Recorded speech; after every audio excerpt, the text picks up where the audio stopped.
Back again on pregame and joined now by the head coach of the Clay Center Tigers, Todd Rice. The Tigers hosting playoff football in the Den. And to get here, for the first time since 1993, the Tigers a playoff win. We can quit talking about that now, maybe. I know you'd like that, wouldn't you? You know, we told our guys Monday, I mean, that's going to be one you can watch all winter, and these guys will be watching that the rest of their lives, you know, talking back about their day. But, you know, since we came into practice Monday, it's like, okay, what's the opportunity we have this week? What do we need to do? Let's talk about the win last Friday night and the finish to it. You know, the first half, they kind of manhandled the line of scrimmage. Nickerson ran the ball at will, it seemed. They built the 20-6 lead. Second half, you outscored them 15-0. I think the first thing I'd like to talk about is your defense. To come out and throw a goose egg at a team that talented, that balanced, very impressive. Yeah, they'd come in averaging, I think, 36 points a game and, you know, 350 or 60 yards rushing. And, you know, they were on us early, and sometimes I can be stubborn. We got in a halftime and said, hey, we're going to have to fix our front. So we adjusted our front. And then right before the second half started, like, hey, let's go ahead and put 18 at outside linebacker and see how he does. And so some things just came together. We got a 3-and-out right out the gate. And then I think we ended up holding them to like 90 yards rushing in the second half. And half of that probably came on that last drive. Yeah, it was impressive defensively. You talk about the last drive, 2:25, clock ticking, they're winding it down. I said on the air just prior to it happening, we haven't seen the ball on the floor. It's going to take something like that. I mean, there were some deflated voices on the air. There was not a deflated sideline or team on the field. I think that's what's so incredibly impressive about what these guys did. And right after saying that, here comes Levi Fitzemeyer, the big bull, gets it done. Yeah, tremendous play on his part, just a great burst to go get that ball. You know, we just talked all week. We had to make those guys snap the ball. They'd been prone to making some mistakes, and that's the thing. You put a team in a long drive, you know, whether it's a penalty or turnover, we had to put them in that situation. And, you know, when we kicked off, we had confidence that we were going to be able to get a stop. Talk about the attitude of your team. It's really been year-long, but it shines so brightly in the final stages, and especially the entire second half, I guess. But for that team to dig in and to just keep sawing wood, we have all those adages we use in football. That team has been the epitome of it, really, I think, season-long, but it showed so well last Friday night. Yeah, you know, and I'll tell you what, credit to these guys. They just have a lot of fun with it. I mean, they go to practice, they practice hard, they like being around each other, and I think some of that chemistry is a big part of that. The touchdown pass, Peyton Lane under duress, Connor Last makes the catch. I'll note both those guys had gone out earlier in the quarter due to injury, came back in and finished it off. Amazing play to tie it up. Yeah, it was, you know, and Connor had been out with leg cramps earlier. Peyton had gone down, kind of rolled his ankle and cramping up. And so for those guys to be like, hey, it's go time, you know, and just to stick in there and go again, you know, and a lot of guys are playing dinged up, and they know, they either did it or it was over. The extra point kick. Chet said it on the air, the most beautiful, ugly kick he's ever seen, but it really was what needed to happen with the defense coming at Peyton's kick, right? It was. I mean, I think he might have hit the middle of the ball. You know, we actually took a timeout just to give him a chance to kind of catch his breath and settle in for just a few seconds. And, it's almost one of those sports science things on how that thing got through there. But, you know, there was no hesitation what we were going to do with our PAT attempts. And, it just played out well in that case. 21-20, and then the sack by Holden Heigl. We've seen that so many times when he gets into the backfield and you close it out. The first playoff win since 1993. It's been talked about and talked about and talked about. Now you can move forward and look for a winning streak in the playoffs, right? Yeah, and I think, again, just right back to our same focus. You know, we talked about that, the 93 deal. We talked a lot about it in the preseason, off-season, very little about it during the year. I told the guys last week, if it's meant to happen, it'll happen. If it's not this group, it'll be another team. And I don't think they really felt pressure. I think they just felt there was an opportunity and they took advantage of it. 8 teams left standing in 4A Division II. 4 games played this Friday night in 4A Division II, one of those in the Den. Let's talk about Scott City. Scott City, one of the blue bloods of high school sports. I mean, they're just traditional powerhouse and everything they do, very athletic, tradition all the way around. It's going to be exciting to get them in here. They're number one. I think they've been number one all year. They're athletic. They do a lot of things well. They only give up 9 points a game, so it's kind of what you think you'd see when you're looking at the number one team in the state. It will be an electric atmosphere tonight with fans. I know Scott City travels extremely well. The talk of the town is this Tiger football team, and it's fun, and now they get a chance to maybe show something off in front of the home crowd. Coach, go get them tonight. All right, thanks a lot. Back with more on pregame in just a moment. As a third-generation seed company, Oldie Seed has pioneered the development of soil-specific hybrids that thrive in your soils. Our Know to Grow research program is the largest in the Midwest and utilizes advanced technologies including Enlist, Extend, and Liberty Link soybeans. Oldie's research program delivers top yields while helping you win the war on resistant weeds. This season, don't settle for anything less than a soil-specific seed from Oldie Seed. Having trouble understanding your internet connection? Just think of it in terms of water. The size of a water hose determines how quickly you get water, and the same goes for your internet. A garden hose pumps out less water than a fire hose, just like a 5 meg connection loads pages slower than a 20 meg. At the end of your hose is a sprinkler, which is equivalent to your router. If your sprinkler is old and clogged, it can only push out so much water, no matter how big of a hose it's connected to. For best results, be sure your router is up to date. For more questions, check out our website at bluevalley.net. We are almost to the holiday season, and we at Union State Bank would like to say thank you. Thank you for your deposits, farm loans, home loans, or whatever other products. I know I'm thankful that as a Clay Center kid, I could bring my family back to Clay Center and find a job serving Clay Center. So would you trust us to serve you with one of our many loans or deposit products? As a standalone bank with no other branches in other towns, our success depends on your success. Let's do this together. Go local. Come to Union State Bank. Member FDIC and equal housing lender.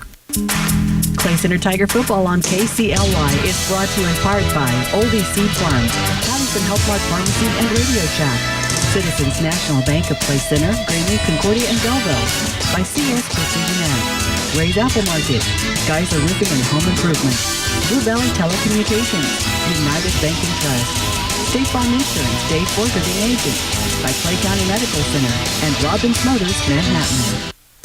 Walls True Value is once again in the water conditioning business, selling clad water softeners and reverse osmosis units by Charger. We offer installation and service on these units and are ready to handle your water conditioning needs.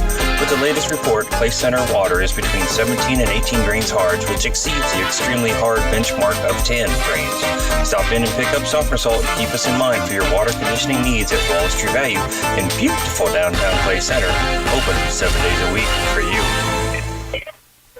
We proudly say welcome to playoff football action for the Tigers Den on a Football Friday. Rocky Downing along with Zach Elzinga, our statistician, back in the booth. Chet Carlson. We've spent a lot of time in this booth together, Chet. This is one of the most fun times we've had coming off last week's game to be at home and to be here in the Den on a Football Friday this late in the season, right? Oh, absolutely. We are seldom together in the booth at this point in the season. We've done this a lot of years, more than 2 decades. And this is a very special night, very special. Z, as an alum like Chet, to see the Tigers do what they did last week, to come from behind. I know you were in North Dakota. I'm texting you scores, and you're like, really? We got this done? And I told you kind of how it happened. To see them play here on a Football Friday in a playoff game, first time since 1993 they win a game, it's exciting stuff. Yeah, it's pretty incredible to get that playoff win and get to come back and host another game on a nice warm evening. Pretty nice. It almost as warm as last week. So I think the Tigers play well in these kind of conditions. I will say this. Last week's game was truly one for the ages. I mean, it's a game at 225, and I did 2 locker room shows this week, one with Coach Rice, one with Coach J.D. Lane, and I said, there were some deflated voices in the booth, you and I. Sure. 225 left. I'm kind of going, this is not looking good. They're running out the clock. That's all they wanted to do. Exactly. And I made a point to say, unless they put it on the floor, we're in trouble. And, of course, the very next play they do, Levi Fitzenmeyer recovers. The point I made in those interviews, and I'll talk with you about, is we were kind of in that point of resolve. Okay, this has been a good year. It's been fun. We got close. This is going to be tough. We're trying to hold hope for the listeners. And then things turned around. What I told both those coaches, and I know you and I saw it, the sideline, the guys on the field, there was nobody deflated. They're trying to find a way to win that football game, and they did. Absolutely, and it started with the way they came out in the third quarter. You know, they got beat in the first quarter very soundly, but they were beat in a way that we knew they shouldn't have been beat. We knew that we could play with this team, but they weren't really competing with them at the level we expected them to, and the way we knew they could. They came out in that third quarter play, and from then on until 12 seconds to go when we kicked that extra point, it was a different team. As Chet put it on the air, the most beautiful, ugly kick he's ever seen in his life. If you look back at the film, I'm sure you've had no chance. No. To be honest, we also talked about this quite a bit during the week. Peyton has been kicking it really well in practice. He was in warm-up. Yep. He just literally got it in the middle of the football, so it was a line drive kick.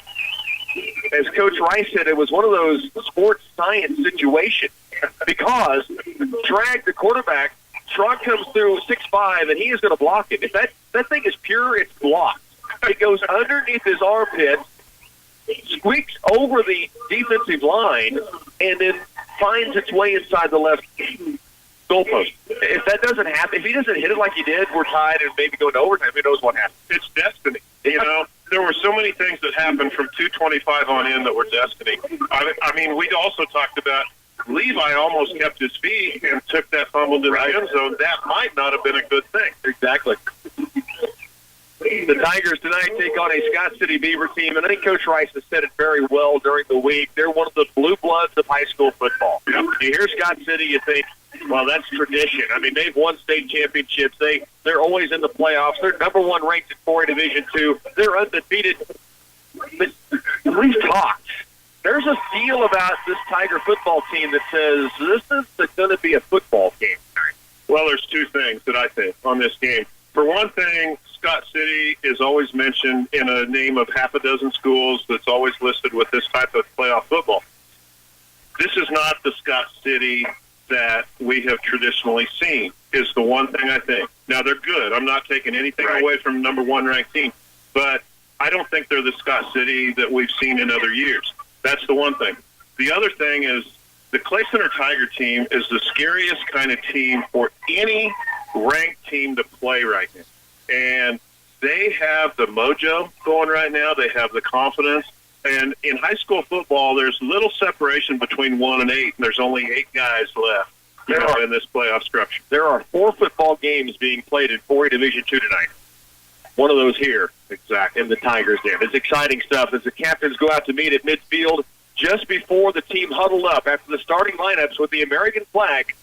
Happy Veterans Day, by the way, everybody, this coming weekend. Very, very nice touch by the Tiger football team tonight. A Football Friday from the Den. Playoff Football Friday. Our kickoff coming up next.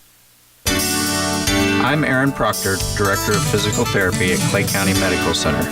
When you visit us, we'll take the time to do a complete evaluation and develop a customized treatment plan designed to improve your function so you can live the way you want to. We're fully equipped and continually advancing the skills of our staff to help you reach your goals.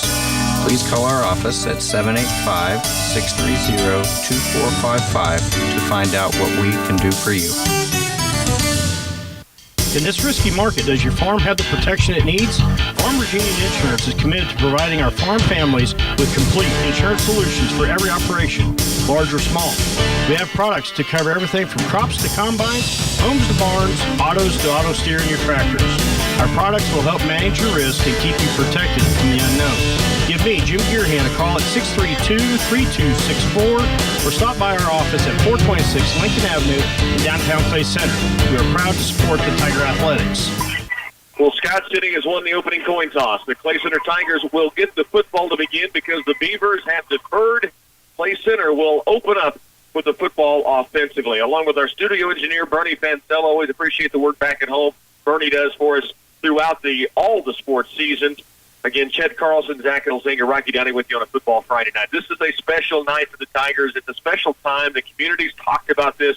I don't know how many times I've been stopped this week and asked about this team, about the game last week, and I have nothing but good things to say about the team. And I agree. This team has evolved so much over the season. They have actually turned into a team. They maybe were a team against that Phillipsburg Game 1 situation, but we didn't get a chance to see because we just ran into a powerhouse right out of the gate, right there the 1st of September. And we have 3 losses to 3 teams that are still playing, right? So with all that said, not many teams are left. We're in the group, and we deserve to be there. Now, the 3 teams the Tigers have lost to, they've been at home. 3 losses, all at home. Yep. But those 3 losses to Phillipsburg, number 1 ranked 3A, Marysville, number 4 ranked 3A, 10-1, Smoky Valley, number 4 ranked 4A Division 2, 9-1. All 3 still playing this weekend. We're in an elite category, and we deserve to be there. Clay Center Tigers will open up with the football. They have 3 guys back to receive. Last week, Caleb Mendham never got a chance to get going. Dickerson decided from the start they weren't going to let him be a part of the game. It showed the Tigers' balance, I thought. I think so, too. And it'll be interesting to see if Scott City's just going to kick away and just play their game. Here is the Tasty Pastry kickoff. It is right down the middle of the field. Mendham takes it at the 10-yard line. Returns at 20. Stagger steps. He's winning at 25. Now the 30. Trying to break free. He's going to be punished at the 32-yard line, but he takes it out near the 33. A great return from tough as leather, Caleb Mendham. Tell you what a great return. He was right back there in the center of the field. He took that kickoff. Scott City said, we're going to kick to you. We're not afraid of you. And Caleb Mendham got a great return out of it. Good field position for the Tigers. Here we go. Tiger offensive line, Garrett Craig at center, Jonathan Kramer Rainbow, Gavin Ware to the right side, Cody Carlson, Holden Heigl to the left, Peyton Lane under center. First down and 10, Tigers from their own 33. In motion with Siebold, Gavin Siebold, Caleb Mendham are the wing backs. He comes back into motion. Levi Fitzenmeyer, the lone back behind Lane, and now Mendham goes in motion from left to right, and they'll take it to the outside. It'll be taken across the 35-yard line, a gain of 3 on first down, 2nd down and 7 to carry by the quarterback in the big play lane. Well, we made a big shift before we snapped the ball there. We had everything going another direction. We called it all off. We went the other direction. Peyton Lane pulled the ball out of Levi Fitzmeyer's belly, kept it on the right side, gained 3 yards. Anthony Atkinson Inking is the wide receiver left. He was kind of in a slot position without an outside receiver. Now it comes a little bit tighter. Now again comes off the line about 10 yards off that left tackle. Here is a handoff underneath. Levi Fitzenmeyer bangs off one tackler, gets it near the 40-yard line. It's a gain of 4. It brings up 3rd down and 3 for the Tigers. Well, 3rd down, very makeable, but it's an incredibly important 3rd down play very quickly in this game. And Clay Center's running a pretty quick set in offense right here. They are letting the clock tick down in the play clock, but it's all at the line of scrimmage. Ant goes wide right. Lane under center. 3rd down 3. Mendham starts in motion, now comes back. They'll look to the sideline for the call from their offensive coordinator. 3rd down, 3 yards to go. Tigers from their own 40-yard line. Lane. He will roll right. Option keeps it. He's going to have to try to fight forward. Forces it ahead. Loses the football, but he was down already. He gains only a yard at most. It brings up 4th down for the Tigers and likely a punt situation from their own 41. Yeah, I'm pretty sure that we will. And here comes the punt team. Peyton was in a tough read situation there. His world closed in on him in a hurry. He was trying to he couldn't hand the ball off. He was trying to decide if he could get a pitch away, and it's a good thing he didn't try one right there because it might have been pretty ill-advised. Connor Last stands at his own 28-yard line. The Tigers will be 3 and out on their first possession. Good snap. Last Boomer steps into one. The catch is going, or the punt is going to bounce at the 30. Jake Ferguson will down it at the Scott City 32-yard line. That's where the Beavers will take over their first offensive possession. Here's what Scott City brings at you. Parker Gooden, a sophomore quarterback, 53 of 106, 11 TDs on the season through the air, but their main weapon is Wyatt Hayes, 989 yards on 180 carries, 16 touchdowns for the tailback. Jared Juergens has had 8 touchdowns, and Nick Novak, who may not play offensively after an injury last weekend, also a big force for for this Scott City offense. Good, and they've got motion on the left side, but the penalty flag early. It took a while to throw it. This will be a 5-yard backward penalty against Scott City on their first possession. Left side of the line, Zach Carson just jumped way early. And that's what the Tigers they need to take advantage of things like this. All of a sudden we have 1st and 15, and that's a big deal. Scott City is a little anxious. Clay Center's a little anxious. There's a lot of adrenaline going on. Everybody's burning up a lot of calories with every step right now on both sides of the ball. Logan McDonald, Garrett Craig in the middle of that defensive line. Handoff underneath, and the Tigers crunch this one right at the line of scrimmage, and nothing more. It'll be no gain. Second down, and, well, they may have given him a yard. Second down, 14 to go, the Tiger defensive line. And I just mentioned Logan McDonald, Garrett Craig. They caused the collision that let everybody else come in and scrap up the defense. Well, and that's Wyatt Hayes, their 1,000-yard rusher for the year. And we got to stop on him at the line of scrimmage. Now, I hope what we found out there, because you find something out every play, he's going to fight for every yard. It should be 2nd and 15, but it's 2nd and 14. Hunter Yeager is the receiver wide left. Turning left, handing off Hayes again, and he is met by Levi Fitzenmeyer. It's a loss of yards. The big bull shoots through. 3rd down and long. That was a great hit by Levi. He read it perfect. He came in there. He met him at the line of scrimmage, and all he did was drive him south, which is not the direction Scott City wanted to go. 3rd down and long. Now, Scott City's not afraid to throw the football. They've connected quite a bit. The main target for Parker Gooden is Marshall Perot, who is a 6'1", 180-yard junior who has caught 8 touchdown passes on the year. They show you a lot of formation. Wyatt Hayes beside Gooden, who's in the shotgun. 2 receivers right, 1 left. Hayes goes in motion. Gooden back to pass. He is pressured. He throws it. Downfield incomplete. Great pressure from Atkinson Enniking. Gooden was crunched as he let go of the football. Nobody downfield. It's 4th and long. I'm telling you what, normally Ant-Man is back on coverage. He was coming, and when he decides to come or when he's told to go, there's only one rule. Go as hard as you can, as fast as you can, and he hit that quarterback as he was releasing that ball. Now, the quarterback threw the ball a long ways, but there wasn't a receiver within 20 yards. 2 defenders back there in the area, but nobody had a chance to catch it. And 3 and out early for Scott City on their first possession. They will punt, standing at their own 11-yard line. The kick is away. End over end. It's going to bounce. The Tigers will have to get away from it. It goes out of bounds at around the 40-yard line. Clay Center will have good field position for their second possession. Is this a good football game or what already? We've got 2 different 3-and-outs. Everything has happened between the 2 33-yard lines on each side of the field. Now we're taking over at the 40. Clay Center had them at 3rd and 15. You know, what a great situation, and our defense was bringing it. Now it's time for the offense. And 3rd and 15, they didn't sit back and make sure they didn't get yardage. They came after them. Exactly. Loved it. 1st and 10 Tigers. They'll start from their own 43-yard line. Atkinson Enniking is wide to the left side. Lane under center. In motion goes Minden. They'll pitch it left side to Caleb Minden, trying to break through a blocker, and he's got 2 tacklers right on him. He maybe gets back to the line of scrimmage. Both these defenses really flying to the football right now. Yeah, they really are, and they shut off that corner for Caleb Minden. He wasn't going to make it around the corner. Actually, Scott City was able to use the sideline as their 12th defender there, a loss of about a half a yard on the play. 2nd down and 11. Tigers at their own 42-yard line. 7:44 to work opening quarter. Both teams have had 3-and-outs and a punt to begin this football game. Peyton Lane has Ant wide to the left side. That's the short side of the field. Lane under center. In motion, Minden. Handoff underneath. No, late keep by Lane, and he is going to be taken down short of the line of scrimmage. This will be 3rd down and long. Now, one thing the Tigers talked about this week, they feel they can throw the football against Scott City. You don't want to get in a hurry to do it. Right. But with Ant's length, Connor Last, Wyatt Alexander, 5'10", and 6'1", the cornerbacks for Scott City, they think they've got some chances outside. Yeah, they've got their 6'1" guy on Ant, but either way, we have a height advantage. It's Marshall Perot, who is their best receiver as well on the offensive side. 3rd down, 12.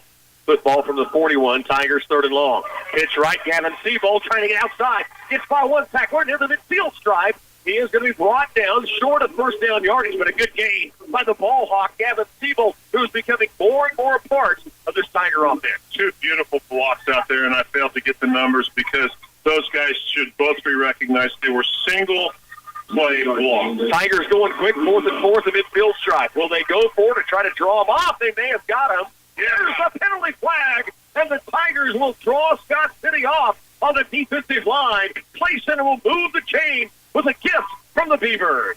What a good call. We've tried that all season. This time it worked. We got the hard count. The nose tackle came across. I don't know if he made contact with our center. It didn't matter. He was in the neutral zone. We needed 4 yards. We got 5 on the penalty. 1st and 10, Tigers now at the Scott City 46-yard line. Connor Last, who had the first touchdown catch of his high school career with 12 seconds left last week to tie that football game. He's wide right. Ants is wide left. Lane pitches right. He's got Siebold again. He's to the 40 of Scott City. Breaks her tackle. Down to the 30-yard line goes the ball hawk. Gavin Siebold, who had a touchdown, remember last week, tall back check. This time, he takes it down to the 31. Play Center on the move. I'm telling you what, there was a beautiful block out there, and I think it was number 20. It was Caleb Mendham. He made that play happen. How many times Siebold has blocked for Caleb Mendham? Why not return the favor? 1st and 10 Tigers now at the Scott City 32-yard line. 5.5 to go first quarter. Tigers and Scott City scoreless, but Clay Center moving the football. 1st down and 10. Lane under center. In motion goes Mendham. They'll pitch it left to Caleb Mendham. Gets a block, trying to turn the corner. Stiff arm. Falls forward. There's a penalty flag. Maybe a holding call against the Tigers. Gavin Siebold, that's where the flag was thrown. It appears to be the call. Yeah, and that's going to get a little bit expensive out here because it's a spot foul, and it's happening about 5 yards deep in our backfield. Gavin Siebold saying, I've made blocks all year long. You don't penalize me, but he does get a flag called against him and may have just tugged a little bit to try to get Caleb in the free on the sideline left. 5:21 to work, 10-yard penalty from the spot. We'll make it 1st down now at about 15, almost 20 to go, 22 to go. 1st and 22. Football now at the Scott City 45. The 1st down marker is at the 23-yard line of Scott City. Ant is wide right. Tight left, Wyatt Alexander. In motion, Mendham. Handoff underneath, no play option. Pitch to Mendham. Breaks one tackle, then is crunched down near the line of scrimmage. Short yardage gain. It brings up 2nd down, still 21 to go. Wyatt Hayes, their big 1,000-yard rusher, was the one that came in and finished that tackle. But honestly, if he's not there, we're looking at a Tiger in the end zone right now because they were out of defensive players. Guy to look at for Scott City as well as Novak, 32, middle linebacker, heavy knee brace he's wearing tonight. He went out in the second series last week against Kingman and did not return, able to go tonight at least defensively. Back to pass first time, Peyton Lane fires downfield. Here's Atkinson indicating it is broken up nicely by Marshall Farrow. And if Peyton Lane puts some air underneath that, that's a touchdown, I think. But a great play by Farrow defensively. Exactly. I like our chances on that. But he was trying to hit him right in that middle spot, and then it took just a hair too long to develop. Farrow, who is their best receiver as well, was able to come over and make the knockdown on the pass. 3rd down long after the Tigers got 1st and 10 at the 32 of Scott City. Now 3rd and 22 at Scott City's 44-yard line. Lane, pitch right, Siebold. He's hitting the backfield, breaks one tackle, then a wave of Scott City Beavers come in defensively and will drop him for a loss. And that'll bring up 4th down and long. The Tigers forced a punt. Both teams have had, Clay Center second possession ends in a punt, although they moved the chains and took some time off the clock. Under 4 now to work first quarter, but they will have to punt it for the second straight time. Well, and that's what can happen with penalties, and that was an expensive penalty. We had a little bit of momentum going there and clicking along a little bit, and then all of a sudden a holding penalty, and we were looking at 1st and 23. Marshall Farrow, Jarrett Juergens back to receive. High end over kick. Scored it to the right side. Bounces at the 30 and out of bounds. And that was about the original line of scrimmage. So Connor Last kind of missed one there. And Boomer's been so good this year, 40-plus on average per punt, but that time kind of slid one off the right side of the foot. Well, I think he had too much time. He's never had that much time, and when he got that snap back there, there was nobody back there putting any pressure. They were trying to set up a return, and he just took like an extra second to set himself and take an extra step, and he wasn't in that normal hurried rhythm. Scott City will start from their own 32-yard line. First down and 10, 3:36 to work, opening quarter, no score. Gooden, the quarterback, under center. Turns left, hands off. This is Wyatt Hayes. He slides forward for a gain of 5, maybe 6 yards. The Tigers kind of had some contact around the line of scrimmage that allowed him to lean and go forward. A 6-yard gain at the second down and 4. Yeah, we had some hands on him. We had some pads on him early, but not enough. And they ended up with a pretty good run on first down. Wyatt Hayes, 180 carries, 989 yards, 18 touchdowns coming into this game. Scott City now second down 4. Hand off. This is going to be to Juergens. Cut back, and Peyton Lane makes the tackle with help coming in from Connor Last. But it will be a first down carry of 5 yards. First and 10. Scott City out to their own 44-yard line, and their first down of the game. Yeah, they moved the chains for the first time. They're not to midfield yet. Tigers D doesn't look bad at all. I mean, there's a spring in the step of every football player on this property. Feels like playoff football. It's an exciting night. First down and 10, 2:44 to work. Very quick first quarter thus far. Gooden under center. He will turn left, quick handoff underneath, and the Tigers do a pretty good job of stacking up Wyatt Hayes. First contact in there by Gavin Ware, the Beast, and then a bunch of Tigers coming to make the stop. It is a gain of 3. Well, we have to tackle him tough. We need to restrict his yards after contact, because he's got 1,000 yards for the season for a reason. And, here he was. That should have been a 1-yard gain, is a 3-yard gain. And I'm sounding critical, but that's how tough he is. Second down 7, 2 receiver split to the left side. Good pitch now to Hayes left side. Runs into a crowd, but still falls forward to the midfield stripe and gets it to a 3rd down and 2. Gets a pretty good spot as well. I think he kind of slid forward an extra yard or 2, but he takes it to the Tiger 49. Sometimes good running backs have an uncanny ability of falling down for 5 yards. And, he lost his balance because we helped him lose his balance. Yeah. But he fell sideways for 5 yards. 3rd down 3, 1:35 to work here in the opening quarter. No score. Scott City at the Tiger 49. First time they've touched the Tiger into the field. Here's Juergens. He is punched at the line of scrimmage and appears to be short. This will be a big decision for Scott City. Jarrett Juergens took the carry. Wyatt Alexander, Logan McDonald, and a whole bunch of Tigers in on the play. Well, they're going to go for it. They're not going to punt, in my opinion. I'd be amazed if they punt. But they're coming in with some big beef, and we're going to see what happens here. It's 4th and 1. They're at the 7-yard line. 1 minute left in the first quarter. No score. Fourth down and a yard. Scott City lines up to go for it at the Tiger 47. Good. Heavy on the right side. They will carry it. Right side Juergens, and he will squirt forward for a 1st and 10 to the Tiger 44-yard line. You see a lot of different philosophies on 4th and short, and what Scott City brought that time was the tailback from extra deep in the backfield.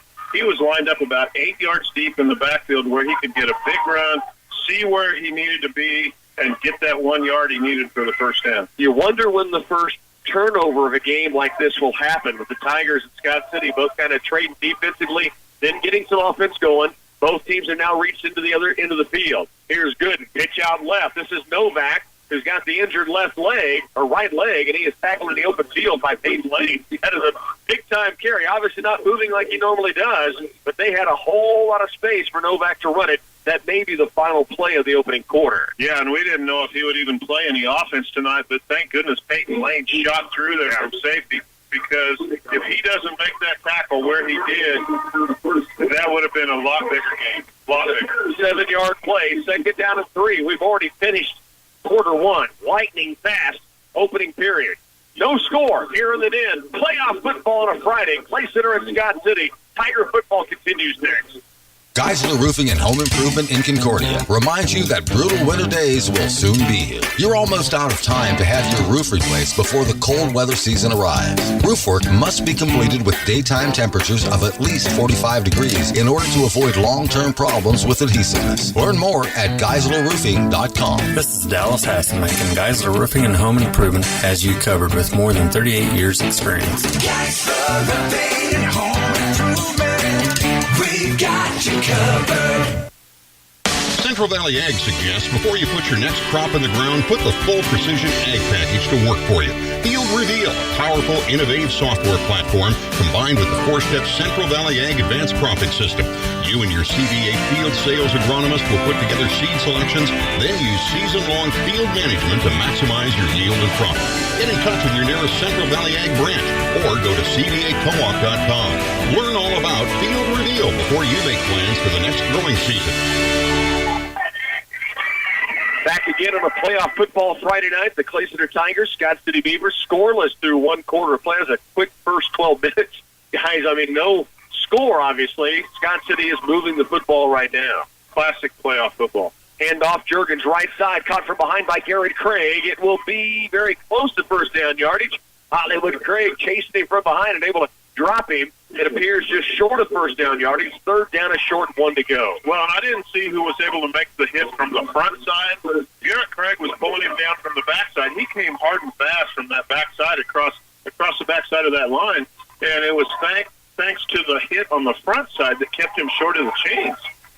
Play clock at 13, 11:29, just underway in the second quarter. No score, third and short here for Scott City. Gooden, the quarterback, the sophomore. Hands off, quick hitter underneath. Wyatt Hayes wrapped up, stood up, and I don't think he's got it. Holden Heigl led the charge, and that defensive line really crunched in. Levi Fitzemeyer gets up off the pile. Logan McDonald in there. It's going to be fourth down and short, but no gain on a third and less than a yard to go. He didn't make an inch. He did not make an inch. I don't think he lost an inch either. And Holden Heigl hit him at exactly the line of scrimmage, but the difference was he didn't give after he made contact. He held him, and then he got the help from his support team there. Gooden under center. Fourth and short. They'll go for it again. Handoff right side. Juergens for the second time will convert a fourth down situation. But Scott City unable to advance on third and less than a yard. But on fourth and a yard, they were able to move forward to the Tiger 32-yard line. One thing Coach Rice said to me during our locker room show this week, I talked about the fumble that last week Levi Fitzemeyer came up with on the recovery. He said one thing about teams, if you make them snap it enough times in a drive, they can make mistakes. Absolutely. And right now the Tigers making them take a lot of snaps thus far. First and 10. Pitch out right side, Juergens. And he will turn it up the field. He got a good block. Great open field tackle by Peyton Lane. Would love to see one of those holding calls like Gavin Seabold had called against him on the corner, but not this time. Yeah, and I know what you're talking about out there. You know, Scott City's been interesting to me tonight in their offensive formation. They don't spread the field much. They keep it all in pretty tight. They do sometimes run one split in for a wide receiver, but he's not wide. You know, he's just a little bit further out. Right now, you could get them in a suburban. You know, they're tight.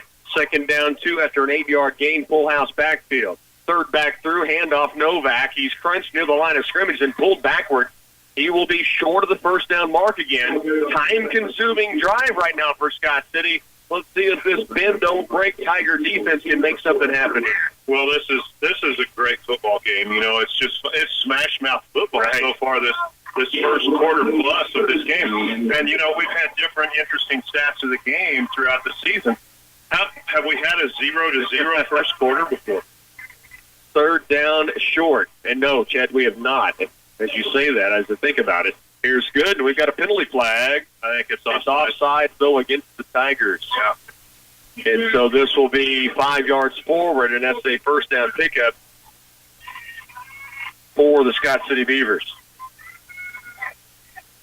Tigers a little anxious there.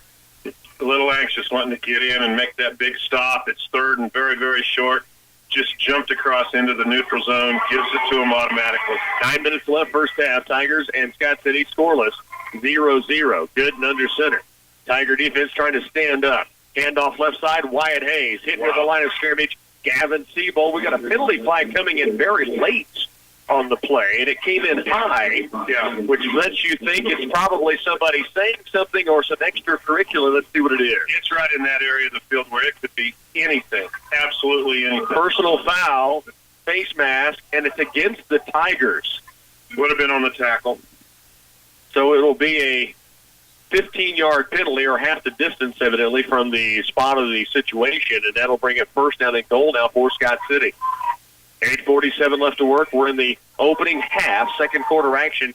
Tigers and Scott City scoreless thus far, but the Beavers are threatening with 8:43 to work in the second. Gooden has Hayes behind him and then two wingbacks in this formation. Gooden under center. He will turn, hand off underneath, Wyatt Hayes. He will get it down near the 5-yard line. Second down and goal. 8:28 to work. There's two potential stats of the game already. 0-0 at the end of one quarter, and the actual time of the evening when this half comes to a close. This is fast. Well, there's only been one pass in the game, one pass attempt. No timeouts, minimal flags, although the Tigers have been penalized a couple of times on this drive that's helped out Scott City. Well, a couple of costly penalties on the Tigers so far. Here's Gooden again under center. He will pitch it right side. Jurgens trying to stretch him out. The Tigers, they close off the corner, and it's a touchdown, Scott City. So the Beavers go up here 6-0. And that'll be the first points of the game with 7:53 to work here in the first half. Well, they have a trio of high-mileage running backs, and he's the second one, which isn't very far in second place. He came into this game with 900 yards rushing, and he had no problem making it to the pylon there. He got two good blocks out there from his teammates, and he was just able to outrace everybody to the corner. Now, the kicker for Scott City is Moses Hinojos, who is 34 of 36 this year from extra points. Oh, the snap is bobbled. He does get through it, though, and gets it through. Wow. What a hold. That ball was bobbled, picked up, and he just hesitated and still punched it through. 7-0. Scott City has the lead. Tigers get the football back with 7:53 to work, second quarter, here in the Den. Marbling is the key to flavor. It's the main contributor of beef juiciness, taste, and tenderness. When you want the best for your family, look for the certified Angus beef brand at Ray's Apple Market. You'll also get consistent sizing, maturity, quality, appearance, and a flavor that tastes like no other. Take the confusion out of buying beef. Look for the certified Angus beef label on the variety of beef products at Ray's Apple Market and get exceptional flavor every time. From our family ranchers to your family table. Take action now for a successful crop next year. At Wilbur Ellis and Reed Seed and Feed, we're ready to help you plan for next season's weed control, moisture conservation, and fertilizer needs. For your plan, we'll utilize soil testing and variable seeding rates to come up with site-specific fertilizer and seed systems. Now is a good time to establish your fertilizer and chemical program for productive crops in 2018. Wilbur Ellis and Reed Seed and Feed. We offer customized solutions to help your crops thrive. 7-0. Scott City has the lead with 7:53 to work. We're in the second quarter. Tigers and Beavers were both scoreless through one quarter of play, both 3 and outs to begin. And Scott City finally able to put a drive together. Both teams able to reach the other end of the field, but Scott City able to reach the end zone on the touchdown run from Jarrett Jurgens. Here's the kick. Line drive this time taken by an up out.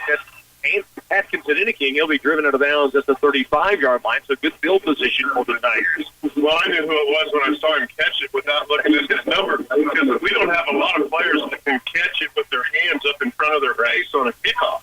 You know, and that was right where it was still kind of had some line drive heat on it. But good position here for the Tigers, taking over on the 35. Zach, an 8-minute drive on the last possession for Scott City, right? Yeah, the 8-minute drive is about 13 plays, and they went 55 yards to get that touchdown. So the Tigers have a chance here maybe with 8 minutes to answer, which would be a great way to go into halftime. Handoff left side, oh, good hitter. It's Levi Pitzenmeyer. The big bull takes it 11 yards. First and 10 out to the 46-yard line. And that's classic Levi Pitzenmeyer run right there. Just 10 yards. One guy left to tackle him. He did get the tackle done, but Levi made him hurt a little bit when he tackled. Peyton Lane looks over the sideline, as does his offense. Ant is wide right. Levi, the lone back behind him, is Caleb Mendham right. And Gavin Siebold off to the left. Wyatt Alexander is tight left. And again underneath, Levi Fitzemeyer. Not much there this time. A gain of a couple maybe. It'll be second down 8. 2-yard gain for the Big Bull. Well, and his life, for years in football has been feast or famine. He doesn't get a lot of middle range runs. He gets like just a couple yards, or he gets 10 or 15 yards, and that time he got a couple yards. 649 yards coming into this game on the season on 145 carries for Fitzenmeyer. Second down 8, under 7 to work, first half. Tigers trail here 7-0. And now off to the left side. And it will be Peyton Lane pitching late. Mendham hitting the backfield and dropped for a loss. It'll be third down and long. The Tigers back at their own 43-yard line. Well, Scott City, we have to give credit sometimes where credit's due. They just had a good defense on us on every option of that play. They shut down all 3 options of that play and made the tackle for a loss. Parker Voldemore making the tackle in the backfield. He was coming at that outside pitch man, and when Mendham received it, it was pretty much as he received, the hit was made. 10 seconds left on the play clock. 6:10 to work, second quarter. Tigers trailing 7-0. Lane, back to pass, rolls right, sets, fires downfield, has a receiver, and it's just off the hands of Gavin Siebold. He was falling from his left, going back to the right, trying to come up with the catch, and he just couldn't hang on to it. Well, I think Gavin knew where the yard marker was there, and he was wanting to get that first down. He was about 2 yards short of it, so it made him turn a hair early. Right. He hadn't secured the ball, so the Tigers are back in punt formation. Connor last stands at his own 30-yard line. 2 receivers back for the Beavers. Snap is a good one. And there is a boomer from Boomer. This will bounce at the 10, and it will check up. Scott City got really close. Juergens looked like he might go in and try to scoop it up and run it. And I think a good decision is Holden Heigl downs it. This is a good opportunity for the Tiger defense now. I wasn't so sure he didn't get a finger on it early on that. And maybe he thought he did? Exactly. That's why I was thinking he was wondering if he should cover that ball. Did the officials see that? No. Or did he not? That's what Juergens might have been thinking, right? Oh, yeah, right. Yeah, I agree with you. Tigers will see their defense come out with Scott City now at their own 14-yard line. 5:48 to work. Let's see if this Tiger D can crunch some numbers against the Beaver squad. This is important. Gooden with 2 backs behind, 1 wing back left. Now they clear Hayes out of the backfield. It's a counter play. Now it's going to be Gooden keeping himself, actually, to the outside, tripped up near the 15. Tackle made on the outside by Peyton Lane.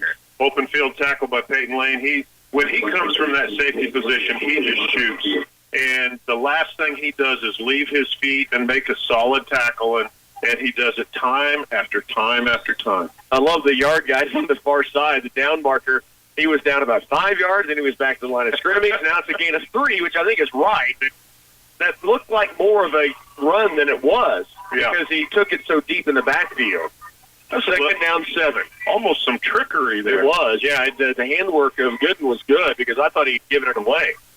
Now Gooden pitches right to Juergens.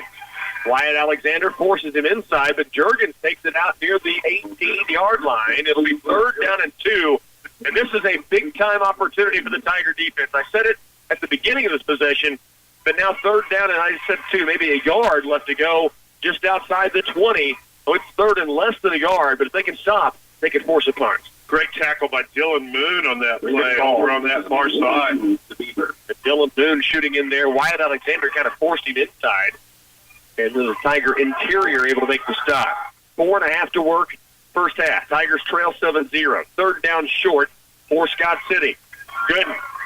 He will hand it off right side Juergens, and he sports 4, but enough for the first down.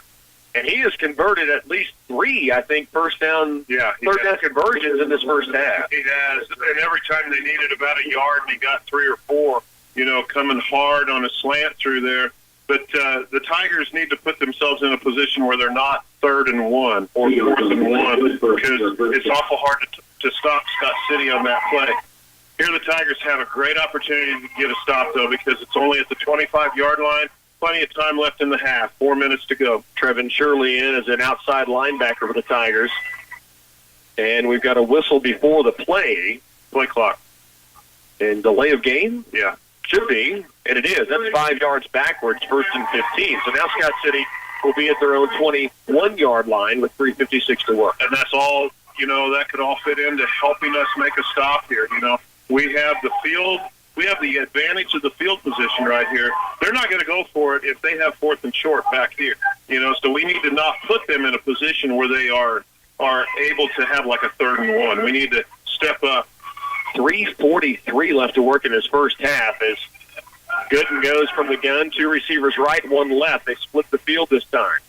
We got a penalty flag again. Somebody moved on the offensive side. It was the back. It was the back there beside the quarterback. He started to move right before the snap, so now we're going to be looking at 1st and 20. 2 5-yard penalties, a play clock violation, and now illegal procedure. And 1st and 20, now back at Scott City's own 16-yard line. And as you near halftime, down 7-0, the Tigers can make a couple of stops. You might start using some timeouts to give yourself a short field potential. 1st down, 20 to go. Gooden from the gun, rolling left, wanting to pass. Now Tuck City's going to run it, almost tripped. Now to the sideline, he's going to be driven down by Atkinson, indicating help coming from Seabold, along with help from Cody Carlson, the Mad Hatter. It'll be second down and long. Well, he picked up, maybe 5 yards on the play, 4 or 5 yards. So it's a great stop by the Tigers because it's second and very, very long here. Just under 3 to work first half. Tigers trailing 7-0. Second down, 17 to go. Scott City again sends 2 receivers right and 1 to the left side. Gooden from the gun with Wyatt Hayes, their dangerous back standing right beside him to his right. And now we've got a stop of play and maybe a timeout taken by who? Us, the Tigers. Stop that clock at 2:40 on 2nd and 17. Is Scott City a little hiccup right now in their offense? Oh, absolutely. And I said he may have picked up 4 or 5. He only picked up 3. Right. That was a great stop. 2nd and 17 here. And the Tigers have an opportunity. They want to get that ball back before half. 2:40 left in the half. Tigers down 7-0. You're listening to Tiger Football on KCLY. Are you looking for great pay, consistent work, steady miles, quality time with your family? Then look no further. These are just a few reasons to contact TSI Kansas Incorporated. Add paid health and dental insurance, 401k, vacation and paid holidays, and you can have a great career with TSI Kansas. If you're a qualified truck driver with a Class A CDL and a minimum of 2 years over-the-road experience, we encourage you to apply at TSI Kansas Incorporated. Full and part-time over-the-road positions are available. Tigers down 7-0. 2:40 left to work in the first half. I want to let you know coming up at halftime, a lot of times we hear from players at halftime. This week we hear from Coach J.D. Lane. Coach Rice thought it'd be fun to have him and Coach Ben Last actually talk with me, but Coach Last was sick yesterday, so it was just Coach Lane and I, but fun for J.D. and I to kind of catch up and talk about that game last Friday and the matchup tonight. Second down 17. Scott City has the football. Siebel looking like he's coming. Here's Gooden wanting to pass downfield. Connor Lass. No, it's out of bounds. Connor Lass had the best chance to get over the football. 2 things there, Chet. Huge for the Tigers. It's 3rd down, still 17 to go. The clock stops as it goes out of bounds. Exactly. That ball wasn't going to be caught by anybody that was on the football field. If anybody caught that, they were going to be way out of bounds. He launched it early. The reason he launched it early is he had some pressure on him, and we were bringing pressure from a linebacker position there. We were bringing a blitz, and we had our lineman. We had a lineman on this side with great pressure as well. 3rd down 17. Trip receivers to the right, 1 left. They spread it out. Gooden from the gun. Hayes stands beside him. 3rd and 17. Rolling right, wanting to pass. Now he tucks it and runs it. Caught from behind, trips, and then driven down by Hollywood Craig. It'll be 4th down and 11 yards to go. The football after the 25. 2:26 to work in this first half, and the Tigers will take a timeout as it brings up a 4th down and long. And who do you think made that first hit on him that tripped him up before Craig hit him? Gavin Ware, right? No, tell me. The ball hawk. 67. Holden Heigl. Okay, I did not match who got there first. Well, it would be fitting a defensive end would be there. That's why I thought maybe Ware had made that play. So Holden Heigl gets him off balance, and Garrett Craig finishes him off. It's like, what's he doing making potential sacks before the last play of the game, He has been amazing toward the end of the football game. This is a big opportunity for the Tigers. 4th down 11. The football is at Scott City's own 25-yard line, actually just inside the 25 with 2:26 to work. If the Tigers will get the football back, obviously 2:25 in a ball game is plenty of time to go score. We proved that last Friday on a fourth quarter finish to get it done. With exactly that much time. Yeah. With exactly that much time. Well, I mean, you need to do a lot of smart football here, and it needs to start at the line of scrimmage with the snap of this ball.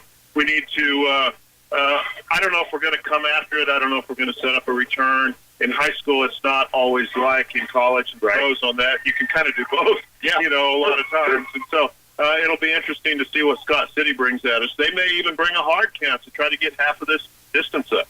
Marshall Perot is their punter. He stands at his own 11-yard line. The Tigers have it loaded up. Nobody is back. They are coming after it. The snap is there. The kick is away, and this will roll downfield. So nobody back for the Tigers. They were bringing everybody. And it rolls to the Clay Center 33-yard line. They'll have 2:16 to work from their own 33. Interesting approach, and I like it. I mean, we had them down on this end of the field, and, there's so many places to make a mistake. Right. So much has to happen on a punt, with the exchange between the center and the punter and just everything else. So here we go. Tigers have one timeout remaining in the half. 2:16 to work in the half, down 7-0, but they have the football back after a big defensive stop, first down and 10 from their own 33-yard line. Levi Fitzenmeyer behind Peyton Lane. Left is last, right is Ant. Back to pass. Peyton Lane has some time. Fires right sideline. Caleb Mendham. It is picked off. It is picked off by Scott City at their own 40-yard line. Marshall Perot with the pick. That little wheel route we've seen was a big success for the Tigers this year. But Marshall Perot, we saw him make a great defensive play earlier on Ants, this time taking the pick against the Tigers. Well, and Marshall Perot, we talked about he's their best receiver. He's the one they like to throw to, and so he's used to catching those passes. It was a little bit underthrown, and Mendham was on the wrong side. Perot was in the perfect position to just pull that pass in with the interception. Here, Scott City is in pretty good field position. Now, rolls reversed now. Scott City's thinking about trying to get it down the field with 2:09 to work. Handoff underneath Hayes. Ooh, and he's tripped up. Gavin Ware makes the ankle tackle. And if he doesn't make that play, Wyatt Hayes could have been running for a while. Yeah, he had a lot of field in front of him, and it was a good thing Ware had the contact he did on him, kept him wrapped up, and made the tackle for a 5-yard gain. Second down 5. Football now at the Scott City 44. A minute 48 to work. Scott City leads the Tigers 7-0. Second down 5 to go. Tiger defense trying to dig it in here. Inside, Johnny C. Hollywood Craig. The Beast, Gavin Ware, and match point Holden Heigl. Outside is Ant and the Animal Wyatt Alexander. And now we've got a stop of play, a timeout by Scott City.